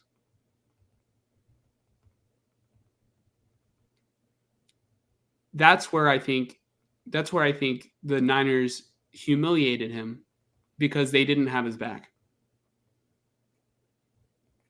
They never did. You may now speak, Mike. I went on my tangent. I don't know if it's that they never had his back. I mean, you saw how the players reacted the past preseason game when he scored or whatever he did, and then Ayuk came out and yada yada yada. But I think as far as Kyle Shanahan goes, there's a fine line between like having your guys back and like it being a business, you know. So I mean, just again, my only reason to me why they humiliated Trey Lance, or what caused humiliation for Trey Lance, is the fact that they drafted him when they did, for how much that they paid up to get him, and specifically for the fact that they were a win now team and he was not a win now player. That can lead to humiliation for sure, because everybody thinks they spent all that shit to get him. He is the guy. He will be the guy. And then year one, oh, okay, Jimmy's still playing. Why? Because it's a win now team, and Jimmy has proven that he can win with this team. He took him to the championship or whatever he did that season. I forget. But he had taken them to a Super Bowl before. And then year two, first off, I mean, Jimmy had already made it clear, like, well, if you guys are so in on Trey Lance, like, I need to, go get my opportunity elsewhere. But in that, at the end of that last season, he got hurt. He couldn't get traded. He was under contract. The Niners weren't going to just cut him. Why? Because they're a win now team, and he's a quarterback that can win now. So, year two, there's no Jimmy in sight right now. Question. Trey. If they needed Jimmy to win now, why did they make such a monumental move if they felt like they could win with Jimmy? I think it was Shanahan and probably maybe John Lynch as well. I mean, that, like I keep saying, that's the humiliating part for sure. It's the theoretical, analytical thought process of, man, if we get that guy that can turn into that guy, that can be the Josh Allen, the Jalen Hurts, the Lamar Jackson, the Patrick Mahomes, on this fucking team, we're not talking Super Bowl. We're talking Super Bowls. And we're going to be in the hunt for the next 10 plus years. That's what it is. It's a massive, attempt. It's a massive, it's shooting the half court shot as the buzzer fucking rings. Blindfolded. I mean, not really, because you still have a win now team. Like, or maybe, honestly, what it is, oh shit, how do I put that? Like, it's almost like shooting a half court shot when you're already up like 10, and the player that's shooting the shot is trying to get like 50 points and he has 47, right? Something like, or maybe he's trying to get the most points ever scored, something weird like that. I don't know, some thing in history, stupid example, but basically they shot a shot that they didn't exactly need to, but if they made it, it would have been massive. They would have gotten so much more than just, I mean, they're still in, like you said, with Purdy, with this defense, If it all hums and if it all plays the same as it did last year, as long as Purdy's healthy, they have no excuse to not win the Super Bowl this year. No excuse. That's shooting a half-court shot while still in the lead. Like you're winning either way. So is it humiliating to Trey Lance that he didn't work out? Yeah. Whose fault is that? It's debatable. Like I've said, I think Trey Lance's circumstances as far as injuries and other players starting over him are I call them excuses, but I think year one, Jimmy G starting over him makes sense. And I don't think that is humiliating at all because, like you said, Patrick Mahomes went through the same process. That makes perfect fucking sense. Everybody understands that. Mm-hmm. Yes, of course, the media is going to be like, when the fuck is Trey going to play? Because the fans are also asking the same thing to those media members. And that's the story. That's the big story with the team. That's what their bosses are telling them to ask. Hey, ask about Trey Lance. Oh, yeah, I'm going to ask him for the 47th time. When is Trey Lance going to fucking play? But, I mean, again, that rookie season, okay, he broke his finger. And that probably did have a huge effect on his throwing ability. And that probably did cause Kyle Shanahan to decide, let's do running plays instead of passing plays. Like, more often than I would have, right? Because I don't trust his fucking hands or something to throw the ball. And that broken finger to me is an excuse, but a reason for what happened, right? But that's a freak thing that happens in professional football. That's not humiliating.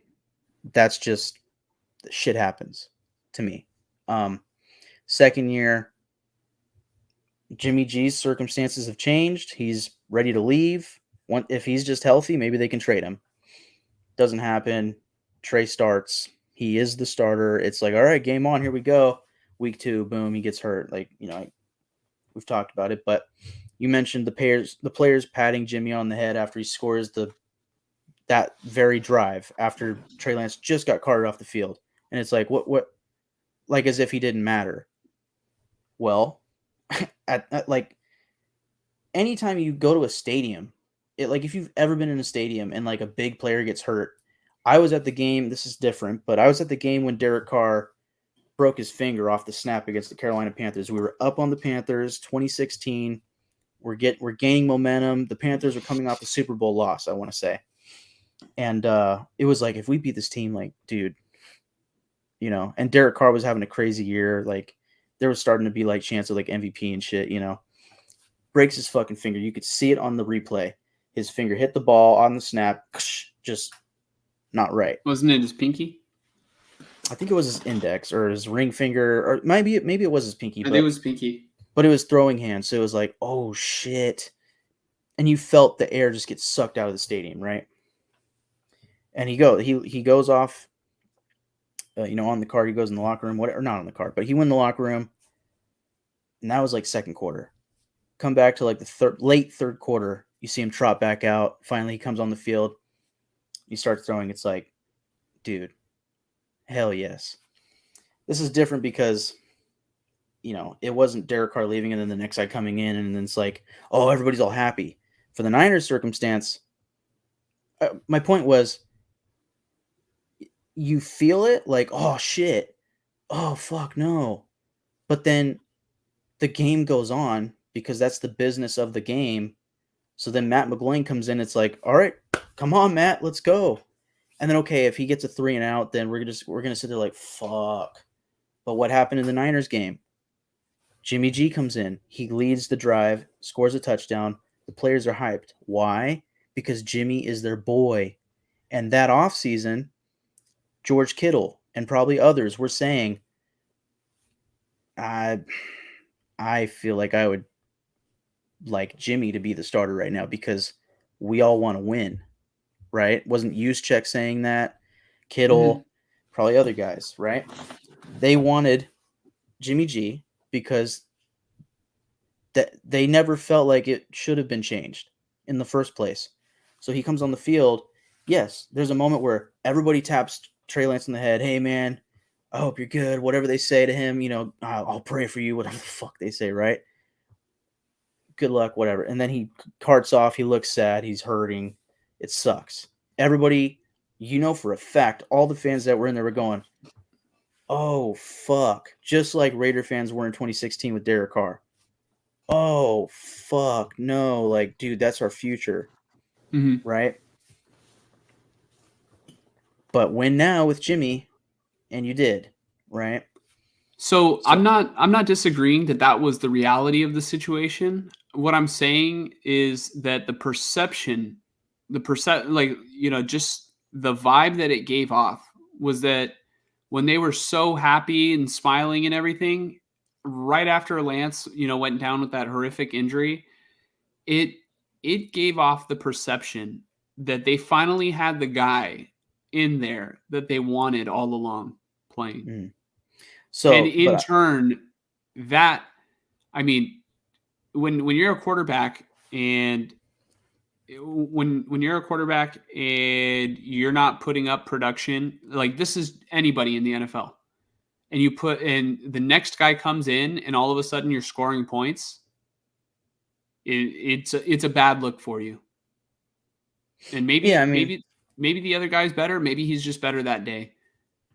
But the NFL, the NFL landscape and the way it's covered, it's all overreactions. And so this has been stirring for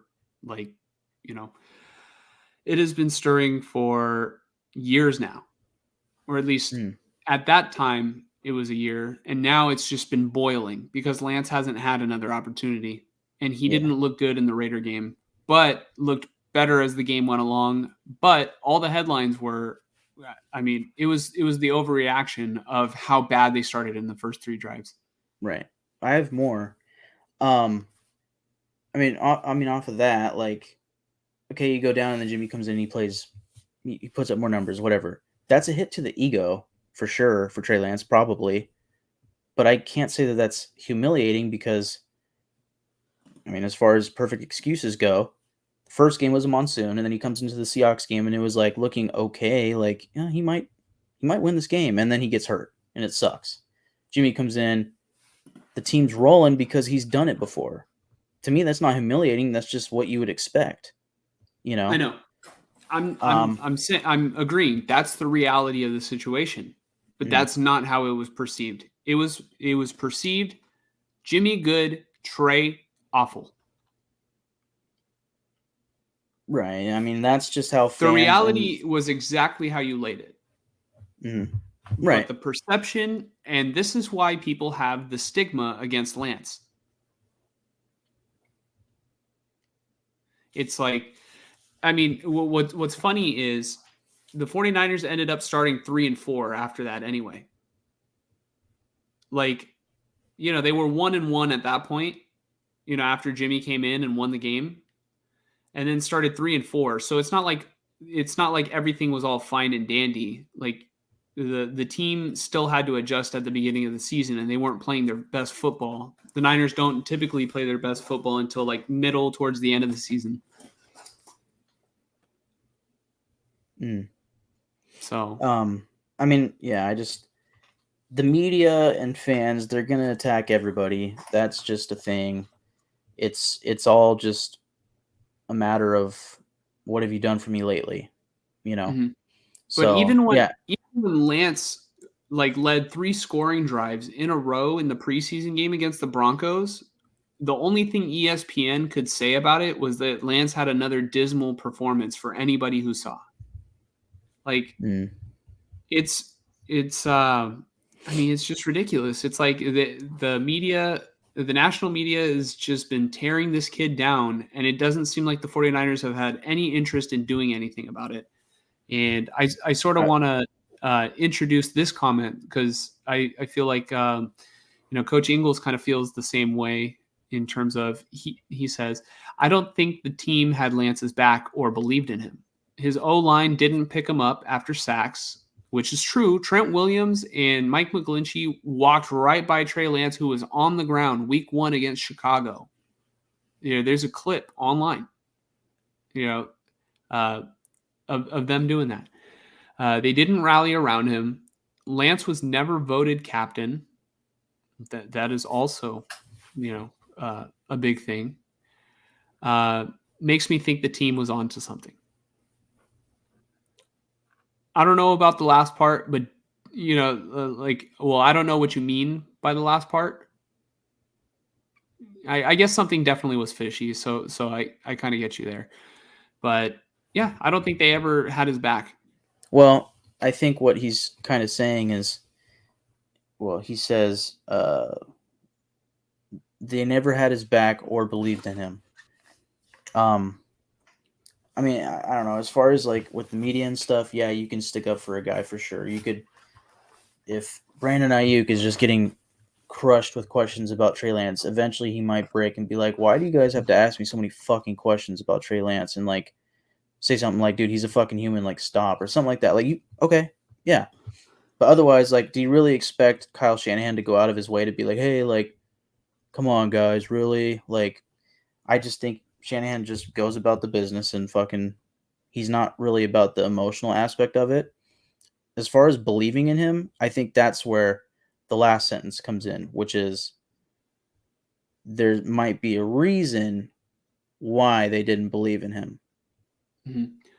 Well, Shanahan is also like it's not like he's not connected to the media. He has strong connections with the media. I think he and Chris Sims have matching tattoos. And that's one of the shows that constantly talks about Lance. I think it's Chris Sims and Mike Florio. They Florio is typically pretty critical of Lance, and I think early on, I don't know what Chris Sims has been saying lately. Clearly nothing, because I would have heard about it just with the way that 49ers Twitter is. But Chris Sims didn't necessarily have that much faith in Trey Lance, going into his rookie season. So, My last point on everything about the humiliation, you mentioned them bringing in Sam Darnold and like that potentially being humiliating to him. I don't think that is at all. I think I get like the context of like the media like shitting on Lance because of that. Okay, I get that, but like I guess the real question is where is Trey Lance's self esteem then? But anyways, why do the Niners get Sam Darnold? Right? Why? The reason is because they want to have a backup that has experience in the NFL that can go out there and win games. And just bear in mind, Sam Darnold has never played on an NFL offense like this. Never. We haven't seen him with the starters. If he goes out there because Purdy goes down or whatever happens, knock on wood. If he goes out there and he's got Christian McCaffrey, Brandon Ayuk, Deebo Samuel, George Kittle, Trent Williams blocking for him, right? It might be a little different. He might actually look like a solid guy because he was drafted. He was expected to be the first overall pick instead of Baker Mayfield. And maybe that draft class just fucking sucked, but that was the hype leading up. The entire draft process was, dude, Sam Darnold, dude, oh my god. And then last second, Browns are like, Baker. I don't know. This is kind of a reclamation project, but also it's a guy who has. This is true. I think Sam Darnold did get a couple reps with the ones in the second preseason game. That's true. He did start that game, and Lance had the first game. So no, Purdy started the game, and then Kyle took Purdy out and kept some of the starters in for the next drive. Yeah, well, but Trey didn't get that opportunity. Not even week 1 against the Raiders. Yeah, and that was something I was kind of hoping for them to do, and for whatever reason, they didn't do it. I don't know. I just signing Sam Darnold isn't like my whole point. Just isn't humiliating to Trey Lance. It's I don't know. It just Trey Lance is as raw as he is. He had a long road to get to like actually earning a starting role on a win now team. I don't know. It was tough. Mm-hmm. That is what is humiliating, is that the wrong team drafted him. That's my whole point. Mm-hmm. I think the Sam Darnold, bringing Sam Darnold in, I think if Shanahan had just been a little bit more clear with the situation, it would have been much less humiliating for Lance, and maybe you get a little bit more value for him than you do, because the way that they made it seem like was that Lance and Darnold battled, and Darnold came out on top, and the whole league knows who Sam Darnold is.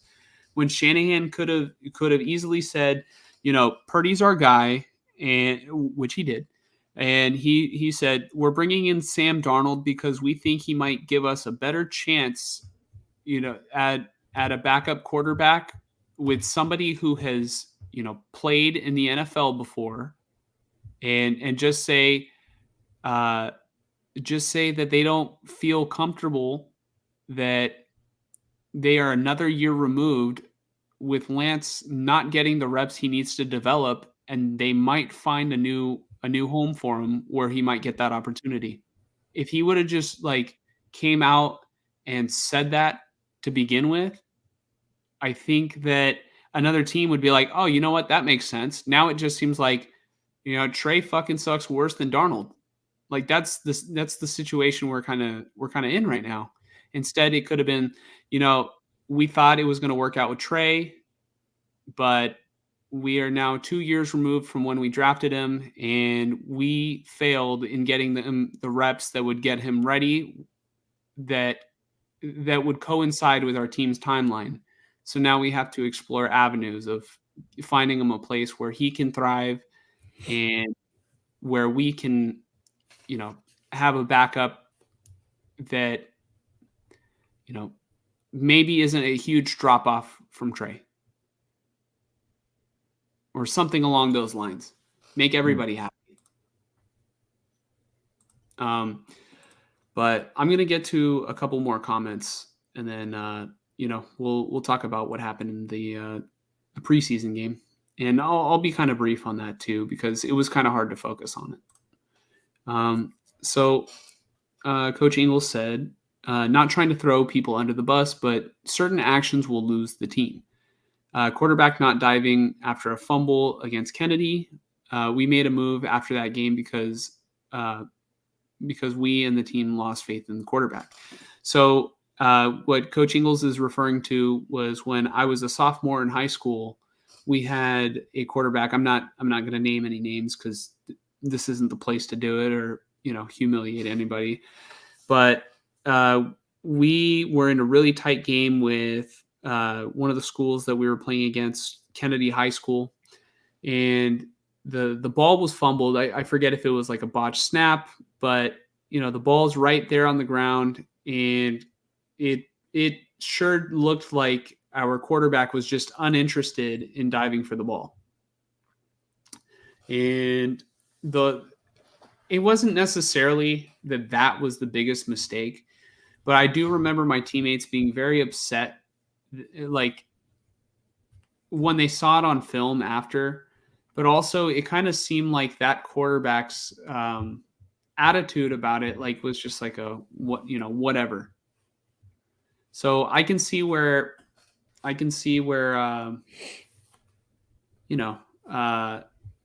maybe this ties into something along the way made the team lose faith in Trey. But definitely there are certain actions that will make people look at other quarterbacks differently. So Kyle Shanahan voice was cracking and shaky in that press conference. Yeah, I saw the press conference, and honestly, it was cracky and shaky. I think he was definitely nervous because this was a huge decision, probably one of the biggest, the most infamous thing that he's done, and that's really saying something with what has happened in the Super Bowls that he's been a part of. But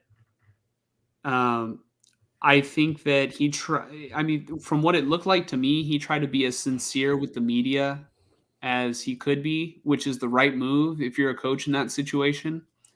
So, he definitely made a ginormous mistake.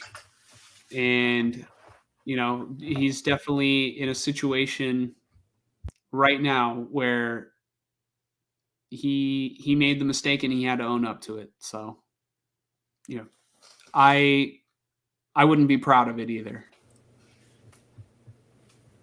Coach Ingles says Lance was forced into the quarterback one role, and the team thought Jimmy gave us the best chance to win. Their actions were almost rebelling. I could definitely see where it's viewed that way. Kevin Pruitt. Oh, we already got to this one. The fix was in when Sam was signed. I kind of feel like it was. Mike, do you agree?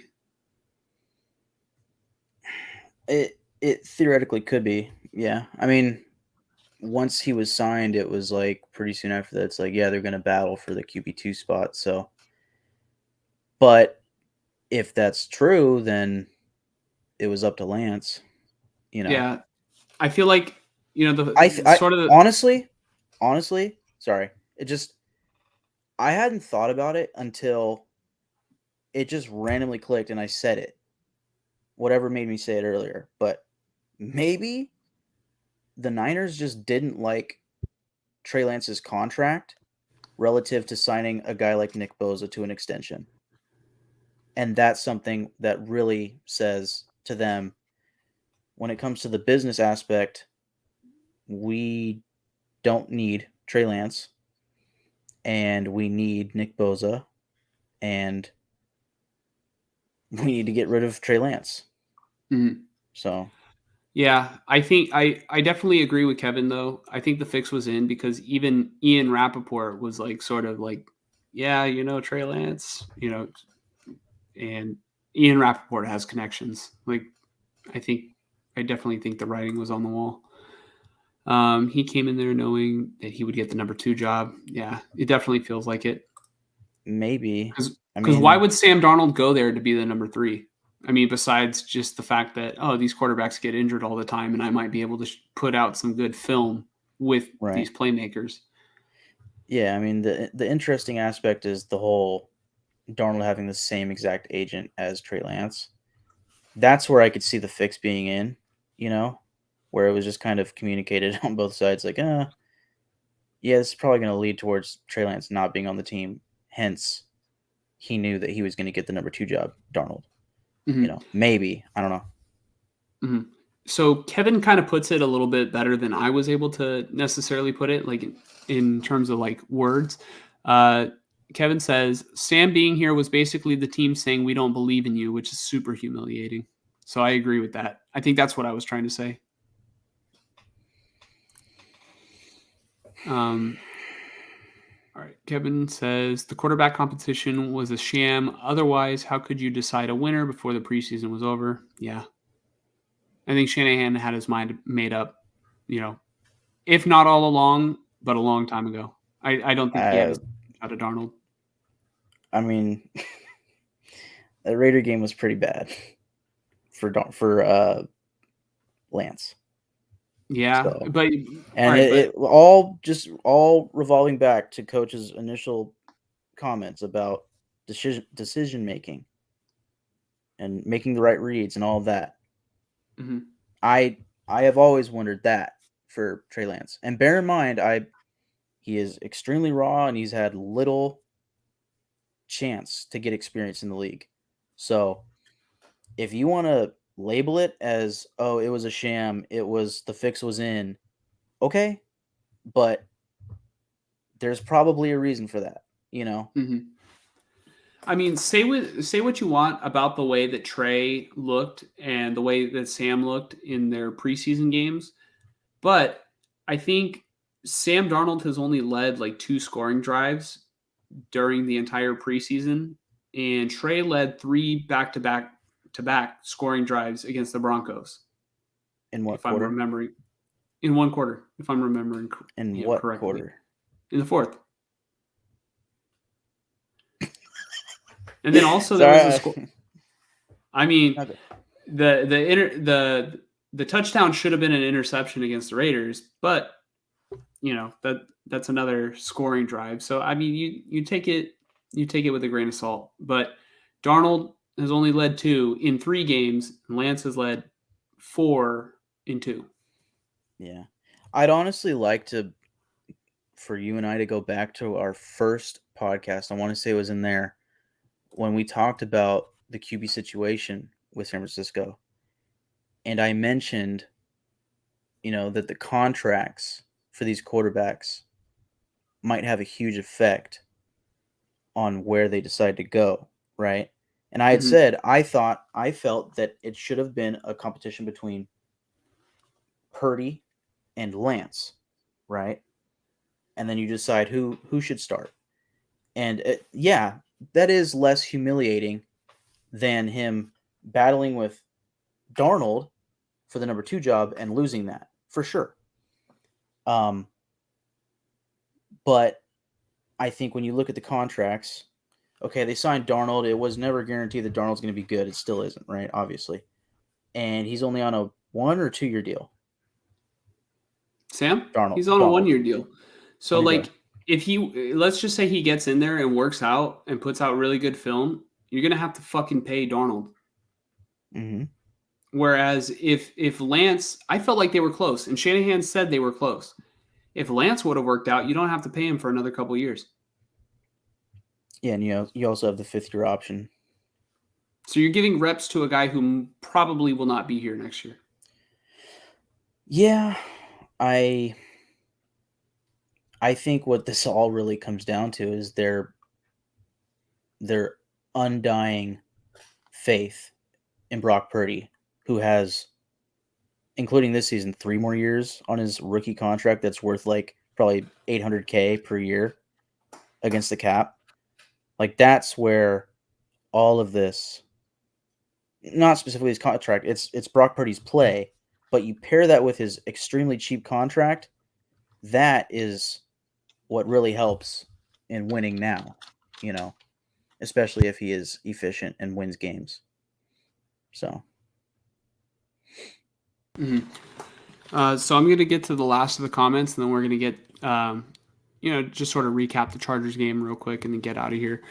But Kevin says, I would say having Jimmy in the building when trying to turn over a win now team with a super raw rookie, the vets weren't having it, and that's why you saw all the disrespect coming from the players. I can definitely see that was part of it, or if not, that's exactly what was going on. And then Kevin disagrees. Nah, money is never an option with these guys, and the money for Bosa was already budgeted. I think he was disagreeing with your notion that maybe they were getting rid of Lance, to maybe clear up a little bit of money for Bosa. One thing I'll say is, I mean, Bosa still hasn't signed, so I mean, either they don't have the amount of money budgeted, or Bosa. I mean, what I heard, Bosa has a price in mind, and he's not moving from it. Right. I guess you can budget for it, but maybe Bosa is thinking, I just don't want to be a part of camp, and then 2 days before week 1, probably a week before week 1, like next weekend, it's mega deal, 5 years, Nick Bosa, San Francisco. But I think getting rid of Trey Lance's contract certainly helps when it was nearly $9-10 million per year, that you're now saving. Let's take a look at Trey's contract real quick. Trey Lance contract. Because that's 10 million. Let's just say it's 9 million per year against the cap that you're now saving. You could put towards Bosa. Okay. The other years after that, you have other players that are not under contract anymore. Mm-hmm. Okay, so 6 and 7. Okay. So it looks like this year. Oh, 2023. So do the Niners have a dead cap hit? No, I don't think so because they traded him. So now the Cowboys just take it on. So it's more like 6-5. I'm Well, not entirely sure. how come this number is so much different than the other? Oh, So maybe the Niners oh, did have wait. Okay, is this specifically towards the Niners, or is it saying 2023, 2024 is now towards the Cowboys? it's to the Cowboys. Here's the Cowboy logo. Okay. Yeah, I honestly can't really tell. I wish I could just see it from what it looked like for the Niners. Yeah. Well, let's see. Is there anything under transactions? Career earnings? Okay. Maybe this shows us 2023 for the Niners. The roster bonus was 2.8 million. And then his salary, no, that was last year. Yeah, I don't know. This shit's a fucking headache. We'll I mean, point being, I have no clue what to make of it. yeah, I guess my point is just it helps for getting Boza back. And then yeah, you can budget for Boza, but like, wouldn't he be here? I He don't should know. be out. He should be out here. Kevin says it wasn't that bad. He always starts slow and ends well. Yeah, I mean, I agree with you. Talking about Trey Lance, he has shown that if he just gets time in a football game, he finishes much better than the way he starts. And I think that probably has to do with the way his career, I mean, it directly reflects the way his career has played out so far, where he didn't get a lot of reps early on. And, it's kind of like a shaky start because he got a shaky start to his career. But he's, really, he really starts to get comfortable and hit his groove. So. The contracts were only an issue during Trey's rookie season. Trying to think. I mean, are you referring to Jimmy's contract? Or maybe you're referring to Trey's contract and there was like a big signing bonus to signing the rookie deal, probably. That's another must watch. If Purdy struggles, he will be benched for Darnold. Watch for it. Oh, God. If that happens, oh my fucking God, I will throw the biggest aneurysm.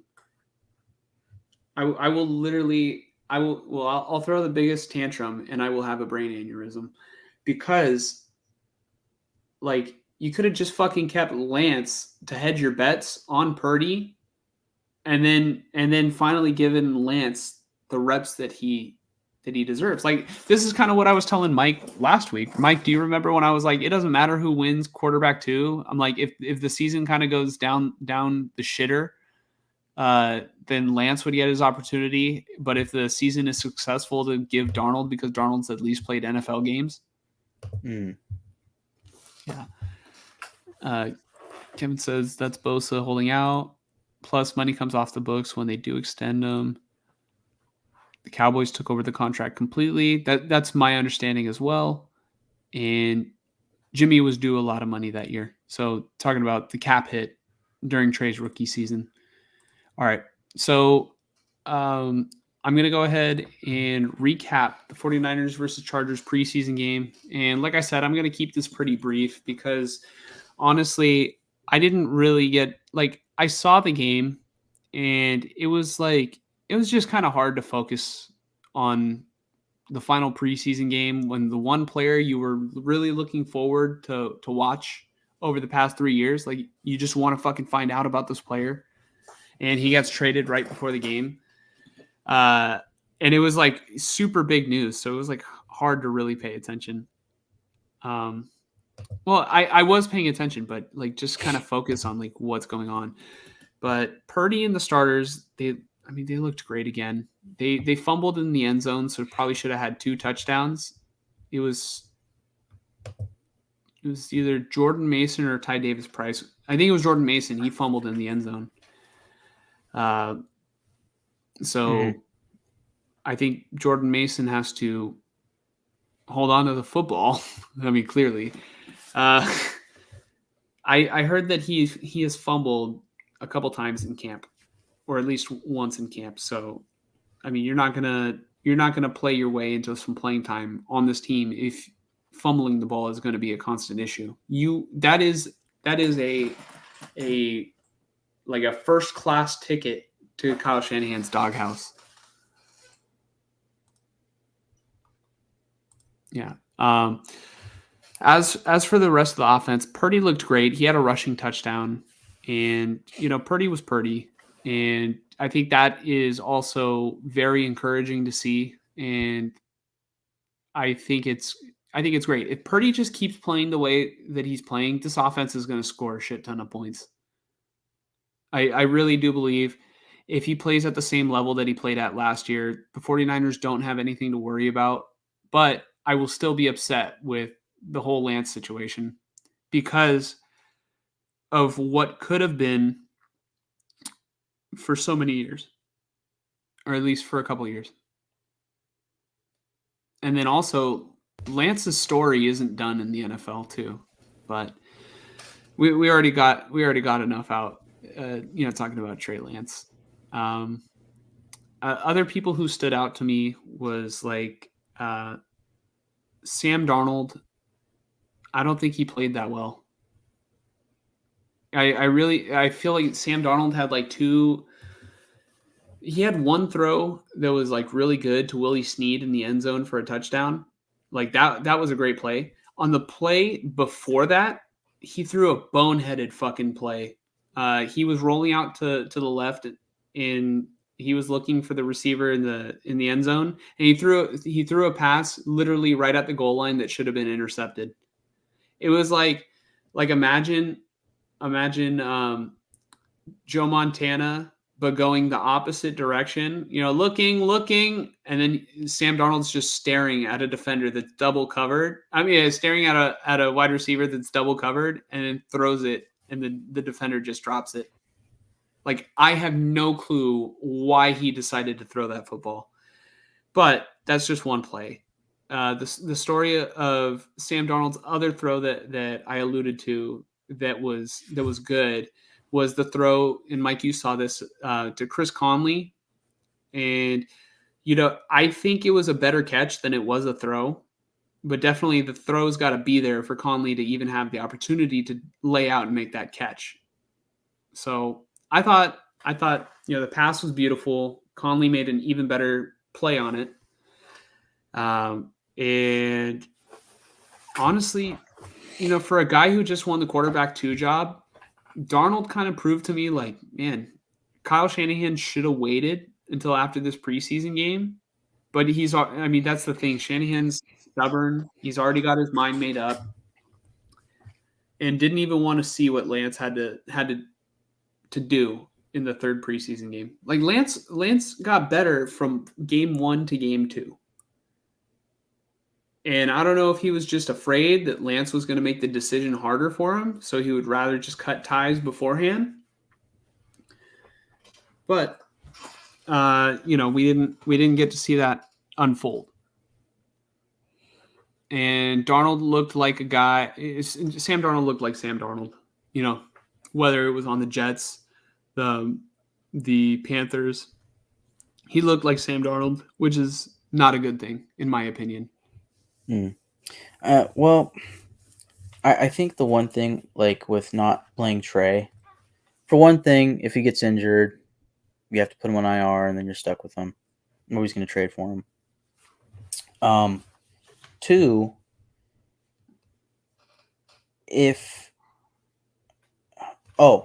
sorry. The Cardinals made 3 trades like yesterday, right? Maybe this is the time to trade, because in like 2 days, teams have to make their roster cuts, So if all these teams are thinking like, oh fuck, like what's our roster gonna look like? You can't really wait to like trade somebody. You have to trade them right now, so that other team can go, oh okay, now we have to account for this player as well. If you wait until, let's see if we could showcase Trey Lance in this game, maybe he sucks and now you're getting a 6th round pick, or by that time teams are just like, I'm out. We're good with Cooper Rush and whatever else. I don't know. I think they probably just figured the sooner the better, and teams came calling, so fuck it. Yeah. And I feel like Shanahan, he made the right decision if his intention was, I'm not going to sway my decision no matter what happens in this game. Because you don't want to tank Trey's value any further. So I agree with you on that. It's just, man, you're throwing away Trey. Not for Brock. You're throwing him away for Sam Darnold. And I think Sam Darnold showed. I mean, it wasn't. I would say this was his worst outing of the preseason. Like, I'm not saying everything he's done this preseason has been bad. Like, I mean, some performances like uninspiring. This was just like this was a all right, Sam. You definitely have shown better stuff than this today. So that's kind of how I felt about it. And then Brandon Allen was worse. Brandon Allen comes in and, like, I want to say it was his first or second throw. It was a slant to the right, and he throws it to a receiver that's kind of covered. It gets tipped and intercepted. And then I'm just sitting here thinking, I'm like, man, the 49ers felt they felt that, like, all right, they could have kept Trey Lance, not had the 4th round pick, and they could have kept Trey Lance just to hedge their bets. Like, you know what? Maybe Brock was Mr. Irrelevant for a reason. Just in case Brock came apart. Not saying he would. And, maybe Sam Darnold, like, we understand he was the 3rd pick in the draft. 3rd picks in the draft are clearly 3rd pick in the draft for a reason, right? Except for our 3rd pick. Yeah, Trey, not good. Sam Darnold, we really liked what he showed coming out of college. So we'd love to see what that looks like with our offense. What could go wrong? I mean, something could go wrong. You could be in a situation where Brock, could get hurt, and Sam Darnold has to play a long period of time. And then you can also be in a situation where Trey goes to Dallas and finds himself in a similar situation, maybe finds success, or finds that Mike McCarthy is maybe a better fit for him. And then it wasn't a smart decision, like, all across the board. And I think it stems with it wasn't a smart decision to move up and get Trey. But I'm getting sidetracked. I want to stay. Well, I think you said a key word in there, which is fit. I'm starting to think that maybe Trey Lance just didn't fit. Mm-hmm. Dan Orlovsky didn't think that he fit in Shanahan's offense. Yeah, and I just, like I've been saying, and this isn't like anti-Trey Lance at all, why does Shanahan not have faith in him, right? It could be a plethora of reasons. It could be one reason. It could be something that we just couldn't even think of. It could be anything. It could be that Trey Lance fucking sucks right now. It could be that he just doesn't fit. It could be that, he's still too raw and he hasn't had enough time, and we're just like, we don't have the time to, develop him. He only has 2 years left on his contract, and he's not going to get any playing time this year that we think. So we might as well just send him to a team that'll give us a 4th round pick and counter losses, whatever, move on. We're still a winning team, hopefully. And maybe he gets the opportunity somewhere else, right? Because with us, he's not going to. It's already too late, maybe, is the thought process. So why keep him? Because on our bench, we have no faith in him. He does not fit, or whatever it is. Why keep him? Other than because of what happened in the NFC Championship. I totally agree. And I think this is a major risk, getting rid of him. But I don't know. I see it both ways. Mm-hmm. I mean, you're getting rid of him for practically nothing, and Trey has shown improvement. And that's another thing. I didn't mention it like in terms of the whole humiliation thing, but the 49ers handpicked who the help that he would see in his like first off season. I think it was like they wanted him going to John Beck to like work on his mechanics, and like it didn't work. And it wasn't until Trey like sought after his own quarterback coach and found Jeff Christensen and like actually showed improvement. Like he took initiative and he thought he was going to come into camp and not only like win the quarterback 2 job. I think Trey probably thought that he was able to probably show something to maybe win the job back eventually from Brock. And so Shanahan or Trey put all this effort into honing in on his craft. And Shanahan went in there and told him that it doesn't matter what you did, or it doesn't matter that you put in all this work. It's not good enough for us. And I think Trey was heartbroken.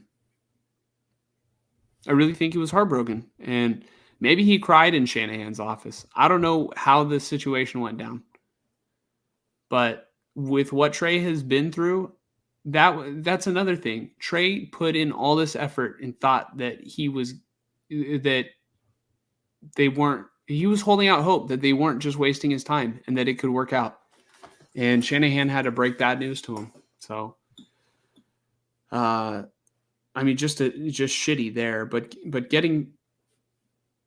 You talked about maybe Trey just didn't fit with the 49ers. Now, if Jimmy Garoppolo balls out this year, if he balls out this year, I am 100% going to ask the question, who besides Matt Ryan fits Kyle Shanahan's system? Because it certainly isn't top tier quarterbacks. Well, not saying Kyle has had a top tier quarterback, but like Shanahan hasn't brought in a top tier quarterback. Yeah, he certainly has a specific type, pocket passer, accurate. I don't know. Yeah, that'd be interesting. I mean, that could just be a McDaniels thing more than a Shanahan thing, or a Like imagine healthy. Jimmy lighting it up, and it's like, wow, where was this on the Niners? Right. Yeah, I mean, I don't expect him to light it up, but I expect him to be like solid, hopefully efficient. But I don't know. Once I start seeing his inaccurate passes, I'm gonna get tired of it. And like I said before, I know we're talking mostly Niners, but if Jimmy isn't doing it for us, based off of what has happened this preseason, the fans are going to be singing Aiden O'Connell's name the moment Farva. anything like that. Yeah, Aiden something, right? Yeah, because they're going to want to see something else. So I was like trying to think of like what chant could Raider fans chant involving O'Connell's last name. O'Connell. Get in the game. Yeah. Hey, I mean, my other thing, I mean, I said this in the last pod, and I'm not going to take too long on it, but like, again, like Shanahan's quarterback type is a pocket passer. It's like asking a quarterback to play quarterback, basically. It's like asking the quarterback to just do what you would expect a quarterback to do. Essentially what quarterbacks are meant to do. Just stand in the pocket, find the open receiver, and throw it to them accurately, right? And I mean, a lot of the time it's first reads and boom, throw it. And then other times it's like, okay, go through your reads and then open guy, right? It's not always perfect, whatever, right? But point being, if Shanahan's like thing is pocket passer that like can't fucking run to save his life, besides Purdy, I guess. Why couldn't Trey Lance do that? You know, Because if he has more talent than that, wouldn't you think that he'd be the best option for that? In the sense of like, well, when it's not perfect, when there's not the open guy, he might be able to get out of the pocket and run for 3 yards, 5 yards, 10 yards. That's not Yeah, always going to but be perfect, but just why can't he be a pocket passer and throw it accurately as Shanahan has had other guys successfully do? That's yeah, my but question. but but here's Shanahan's logic. Trey Lance can run, so that's what he should do every play. I'm not gonna make it easy for Lance like I did with Jimmy. So Well, I think the excuse in his rookie year was that he had the broken finger, so that caused distrust in his throwing, and also he's a rookie. The question is in his second year, I mean, first game, again, this is an excuse, but monsoon, second season, I mean, but first game of the second season, she's the starter, monsoon. Second game, he still has him run. And it's a small sample size because he gets hurt in the first quarter. Small sample size, but yes, he was still running. So why was he? Was it because, oh, that was the plan all along? Or was it because Shanahan didn't trust him to throw the ball? I don't know. I don't I know. mean, it's probably it's probably that Shanahan didn't trust him to throw the ball. I would probably say that's got to be the explanation. I don't think there's any other that make logical sense. Right. Um, but he already got Trey hurt running the ball against Arizona, running him as much as he did, and then literally built an entire game plan around doing that. Even though they lost that game, I mean, partly due to the decisions that Kyle made during the game, going for it on fourth down a couple times, but I didn't see them do that when Trey played against the Texans.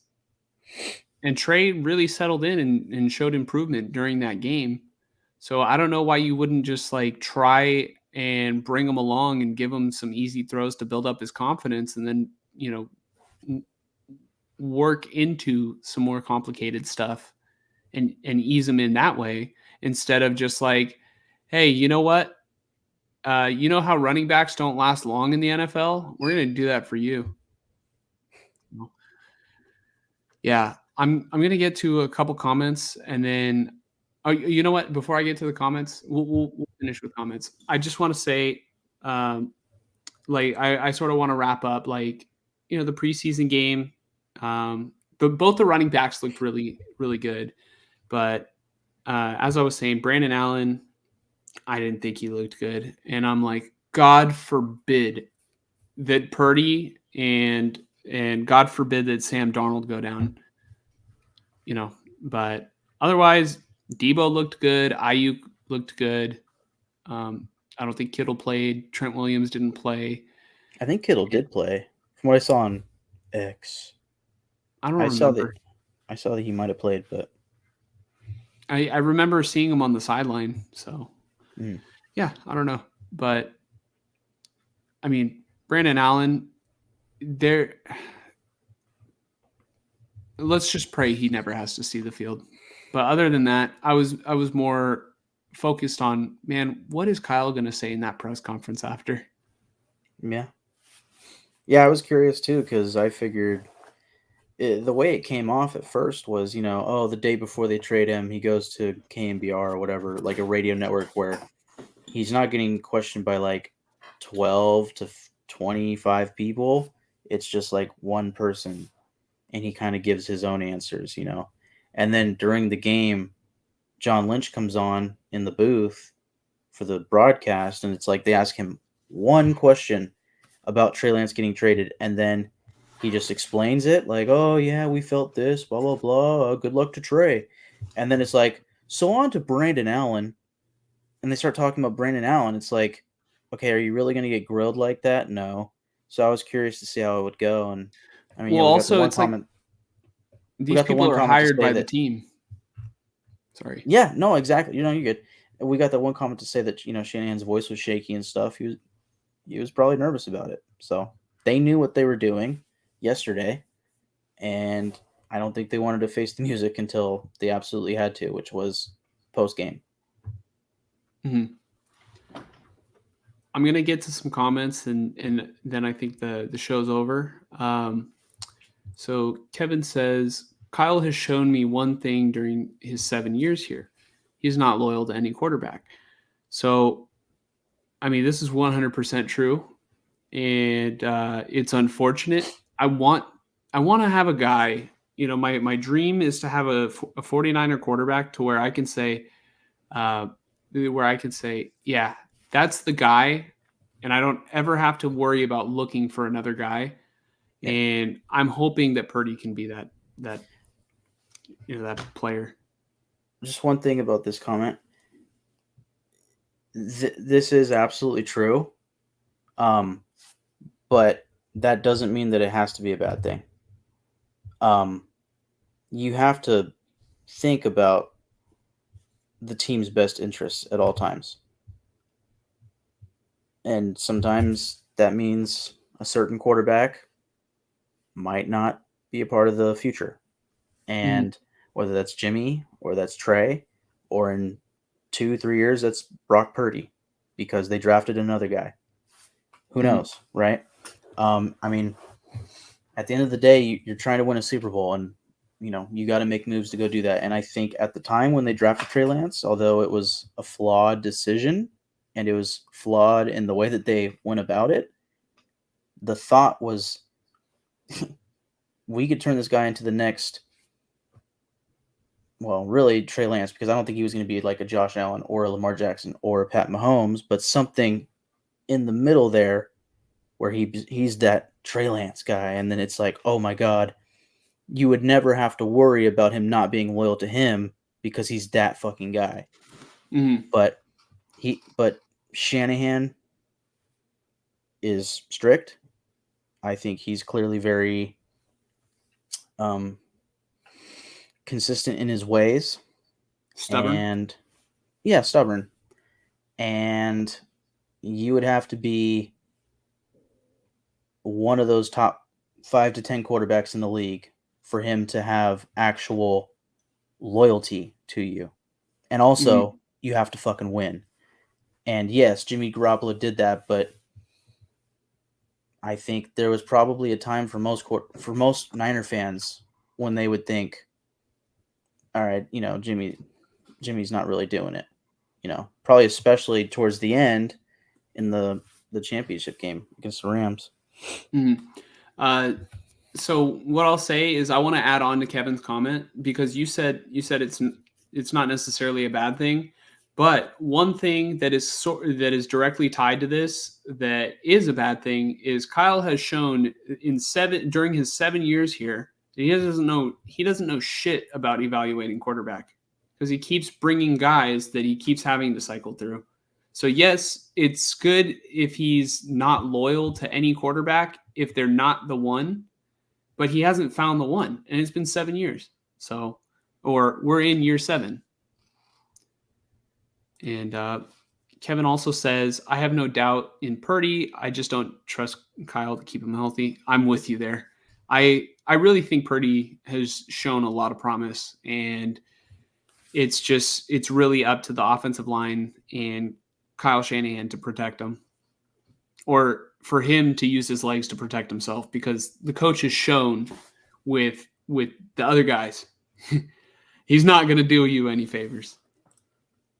Mr. Irrelevant would say otherwise. I'm assuming this is probably, I think, certified play. Maybe I said something or you said something about quarterbacks not fitting Shanahan's system, or maybe the type of quarterback Shanahan wants. But yeah, I mean, Brock Purdy has definitely proved that he is not irrelevant. He is definitely Mr. Relevant. Is this the most recent comment? No. Oh shit, then I don't know. I was gonna say maybe it was towards you saying Shanahan doesn't or can't evaluate quarterbacks or whatever, No, this comment was 9 minutes ago. Okay, I don't know. I don't game like I used to. I actually think Trey's injury happened while he was trying to escape the sack in Arizona, and I think you're probably right. And then I know I said that Trey sprayed his knee while they were using him a lot, rushing a lot in Arizona. But I mean, what I'll say is the way they were using him is the exact same way that they used him against Chicago and the way they were using him against Seattle when he got hurt. And to me, it wasn't a matter of if he was going to get hurt. It was a matter of when and how bad. And he broke his ankle. So, I mean, to be honest, I was thinking maybe he was gonna tear a ligament in his knee or something. I didn't think he was going to break his ankle. So I would actually rather have an ankle break over tearing something in your knee. But I've never had either injury, so I really can't speak on that. It's Snoopy says, "Are y'all on the West Coast?" Yes, sir. I would actually like want to off myself right now if I was on the East Coast. With how late it is, it's almost time for bed. It's almost time to wake up in the East Coast. Yeah. Fonzie said, "Hey, what's up, guys?" Also, Tony says, "From Dallas, the feeling here is that the 49ers gave the Cowboys a gift. Thank you. You're welcome. Please take good care of them." I do feel like the Niners gave the Cowboys like a gift, like literally wrapped, like a talented young 23-year-old quarterback who's improving. Here you go. They're thinking, the 49ers thinking, your problem now. The reality is, hey, this might be your franchise guy for the next couple years. All you have to do is take good care of him and ease him in.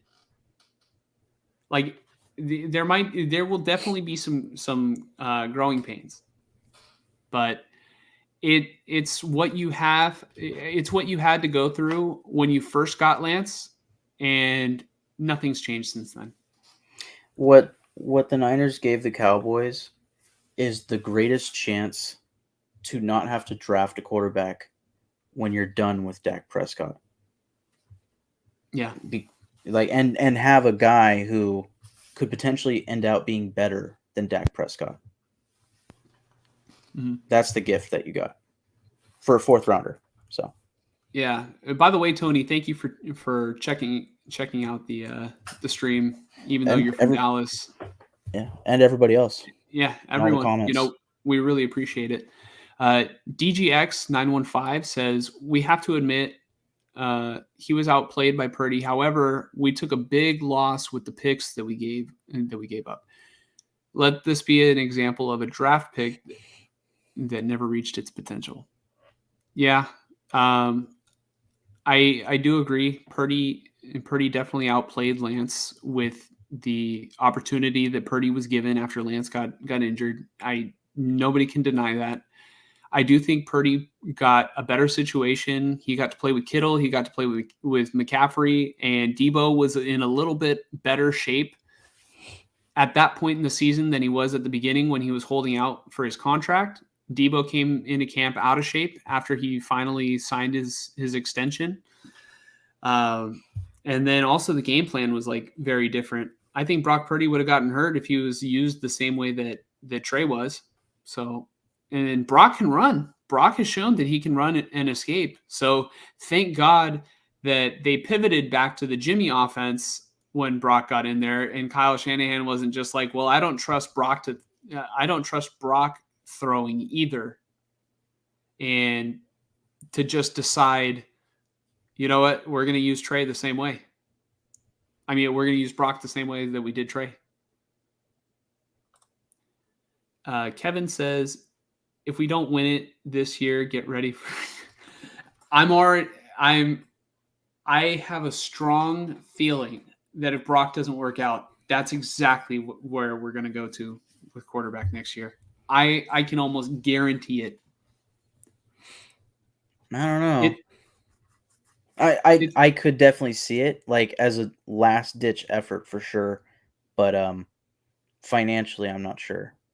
because again, I mean, True. as long as Purdy is doing good, I mean, theoretically in this comment, yes, if Purdy does bad, so yeah, I feel like Shanahan's like done, like he's sold on Purdy, but yeah, I could see it.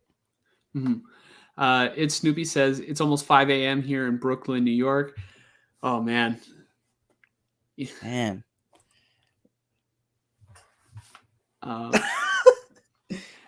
It's Snoopy says I'm a Jets fan, but I'm here because I feel bad for dude.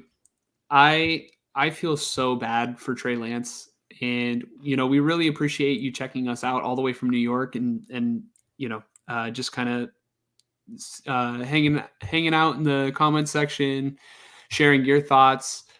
And you're always welcome to hang around if you want to subscribe and keep commenting on maybe stuff that you can provide an outside perspective on. We really appreciate it.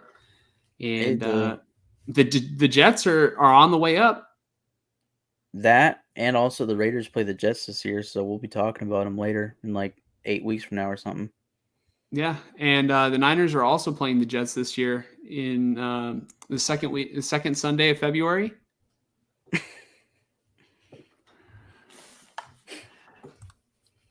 Okay, let's see. If you haven't figured it out, I was talking about the Super Bowl. But Fonzie says he couldn't beat out Darnold after 3 years with the system. I think the system changed for Lance like all 3 years. Like at first he had to learn the Jimmy offense because they were adamant about keeping Garoppolo. And then after that, they pivoted to the Trey Lance offense. So he had to like run in between the tackles and like do all the zone read kind of stuff. And then the third year it was Purdy's offense. And I think they were just trying to get rid of him like this whole time. I even saw something I even saw either a report or a rumor that Lance has been available since like February of last year, before he ever even got to start. You'd have to show the source for that one. I saw it in like a tweet, but it is definitely like far-fetched. But if I find it, I'll update you guys with it. Fonzie said, I wanted Trey to be here, but Purdy is better. I think both should have been on this football team, if I'm being honest. I think there's room for both, but it's best for Trey. I think that's definitely what he's saying. It's best like for Trey to not both. Be. Sorry. Yeah. I think you could have had both, is what I'm trying to say. Yeah. And all it would have costed you was $6 million and a 4th round pick. DGX915 says, what are the odds come week 5 when we play the Cowboys, they start Trey Lance to get his revenge? Honestly, I didn't even talk about this, but I do find it kind of interesting. He went to the Cowboys, and the 49ers have eliminated the Cowboys 2 years in a row. So what if they're just trying to get the secrets, or like, I always wonder that. Like a competitive advantage. I always wonder that, especially when a player goes to a divisional rival. It's like, hey, as long as the coaches are still in there. So like, what does it mean when you give us like this look, And then like, so like when you guys are lined up like this, like what's probably the most likely like plays here? Like, can they do that, or is that considered like collusion or whatever? Or like, John Gruden did it and won a Super Bowl. John Gruden said, or people were like, it's almost like they knew the play was going to happen before it happened, and It's because they did.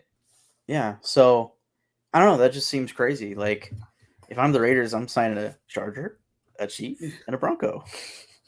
Yeah, emphasis on the Chiefs, huh? Yeah. So Kevin says Trey wouldn't be ready for that. He's still learning the playbook, probably. That's for the Cowboys. Yeah, 5. The Cowboys. Yeah. I mean, Garoppolo came into Shanahan's system after, and went undefeated after just a couple of weeks of learning Shanahan's offense. So I wouldn't say it's out of the realm of possibility, but I think as long as Dak Prescott's healthy, it's Dak's team. Yeah. The answer to the previous question about how likely is it, the likelihood is if Dak has another injury and if Cooper Rush gets mono. Yeah. Kevin says, Lynch even said they didn't tailor the offense to highlight any of Trey's abilities. People were definitely talking about this, saying that they never catered the offense to Trey's abilities. I think Lynch was referring to this season because of the fact that last year's playbook was so different than this year's playbook. Like, they designed a playbook to highlight Brock's strengths. And, last year they designed a playbook to theoretically highlight Lance's strengths by running the ball so much with the quarterback. And then Kevin says that was just for the competition. So I guess clarifying, the whole tailoring the offense. Fonzie says, I thought the same thing. They did it to try and finally beat us. Yeah, so hopefully they, the 49ers are able to overcome it. But, I think that's the show. I really appreciate everyone, checking out the stream. And I wish we could stay up for longer, but it's 1 minute past 2 a.m. And, we've been live for almost 3 hours when we thought this might be like a half-hour pod. Yeah, I've got to wake up. I got to wake up in like 5 hours. Yes, same, basically. Yeah. But, I mean, the beauty of it is we're going to be back next week or in 2 weeks with another show. We'll be able to talk more football, and I have to make a brand new fucking like intro video. Yeah. Hey, you know what though? I was like when the pod started, I was like sitting there like watching it. I'm like, I really do like this music though.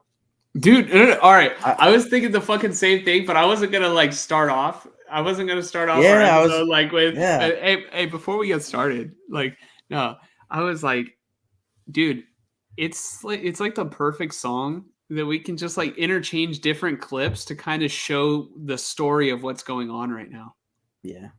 Like, I really feel like the way it like ramps up and then goes down and then like, has the like stream starting soon with that beat is like fucking great. Yeah. Yeah, I really do like it. So yeah, I'd say anybody that's subscribed, and again, thank you for the comments, and feel free to subscribe and come back and comment again. We love the comments. But yeah, if you come back for good night. And man, thanks for checking us out. Please subscribe and continue to check out future live streams. We're not going away anytime soon. Yeah. So yeah, look forward to a new highlight video at the beginning of our shows, and then oh yeah. Woo! Man, 4. Oh. Yeah. Kevin says he subscribed. Let me. Hell yeah. Thank you, Kevin. Looking forward to the challenge. Cowboys 49ers will be a big one, as it always is. And best of luck with Darnold. Yeah, thanks. Hopefully I never have to see him play a meaningful snap of 49er football. Please, for the love of God. DGX, has anyone seen the shootout Purdy had in college? This guy's legit.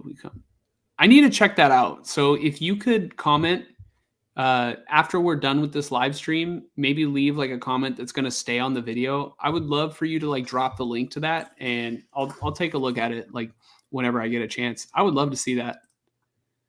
Yeah, I forget who that's against, but I know I've heard of it too. It's supposed to be legendary. I'd just say as far as like our next video, it probably won't be next week because I'm going to be away. But we can kind of really what we'll probably end up doing is go over the 53-man rosters and then look towards week 1 because it'll be coming after next week. So yeah, DGX says damn good game. Guys, the show's over for today, so I'm not going to be taking any more comments, but I really appreciate the support that you guys are showing just by sharing your thoughts and checking out the video. we at one point we had 20 viewers during this episode. Like, I don't know if you take a look at like how many people are watching us. Like, we still have 10 people and it's 2 a.m. It's funny, I don't even know where to look, but So does it say live like 2 hours and 46 minutes like in the top left of our window? And then do you see like the eyeball and then like that might just be for you. Oh. But what's cool about that is not you getting to see it, but how many viewers we've gotten. This is like the worst time in the night to stream, I would think, because it's like even people on the East Coast should still be sleeping unless they have work at like 6 or something. But like, why would you be watching a podcast? It's tough when it's like midnight West Coast, now 2 a.m. So what? 3 to 5 a.m. East Coast. That's like we got some night owls out here. So, but I mean, like, really, it's August 26th, and who needs to go to bed? Who needs to who needs to sleep when it's about to be fucking football season?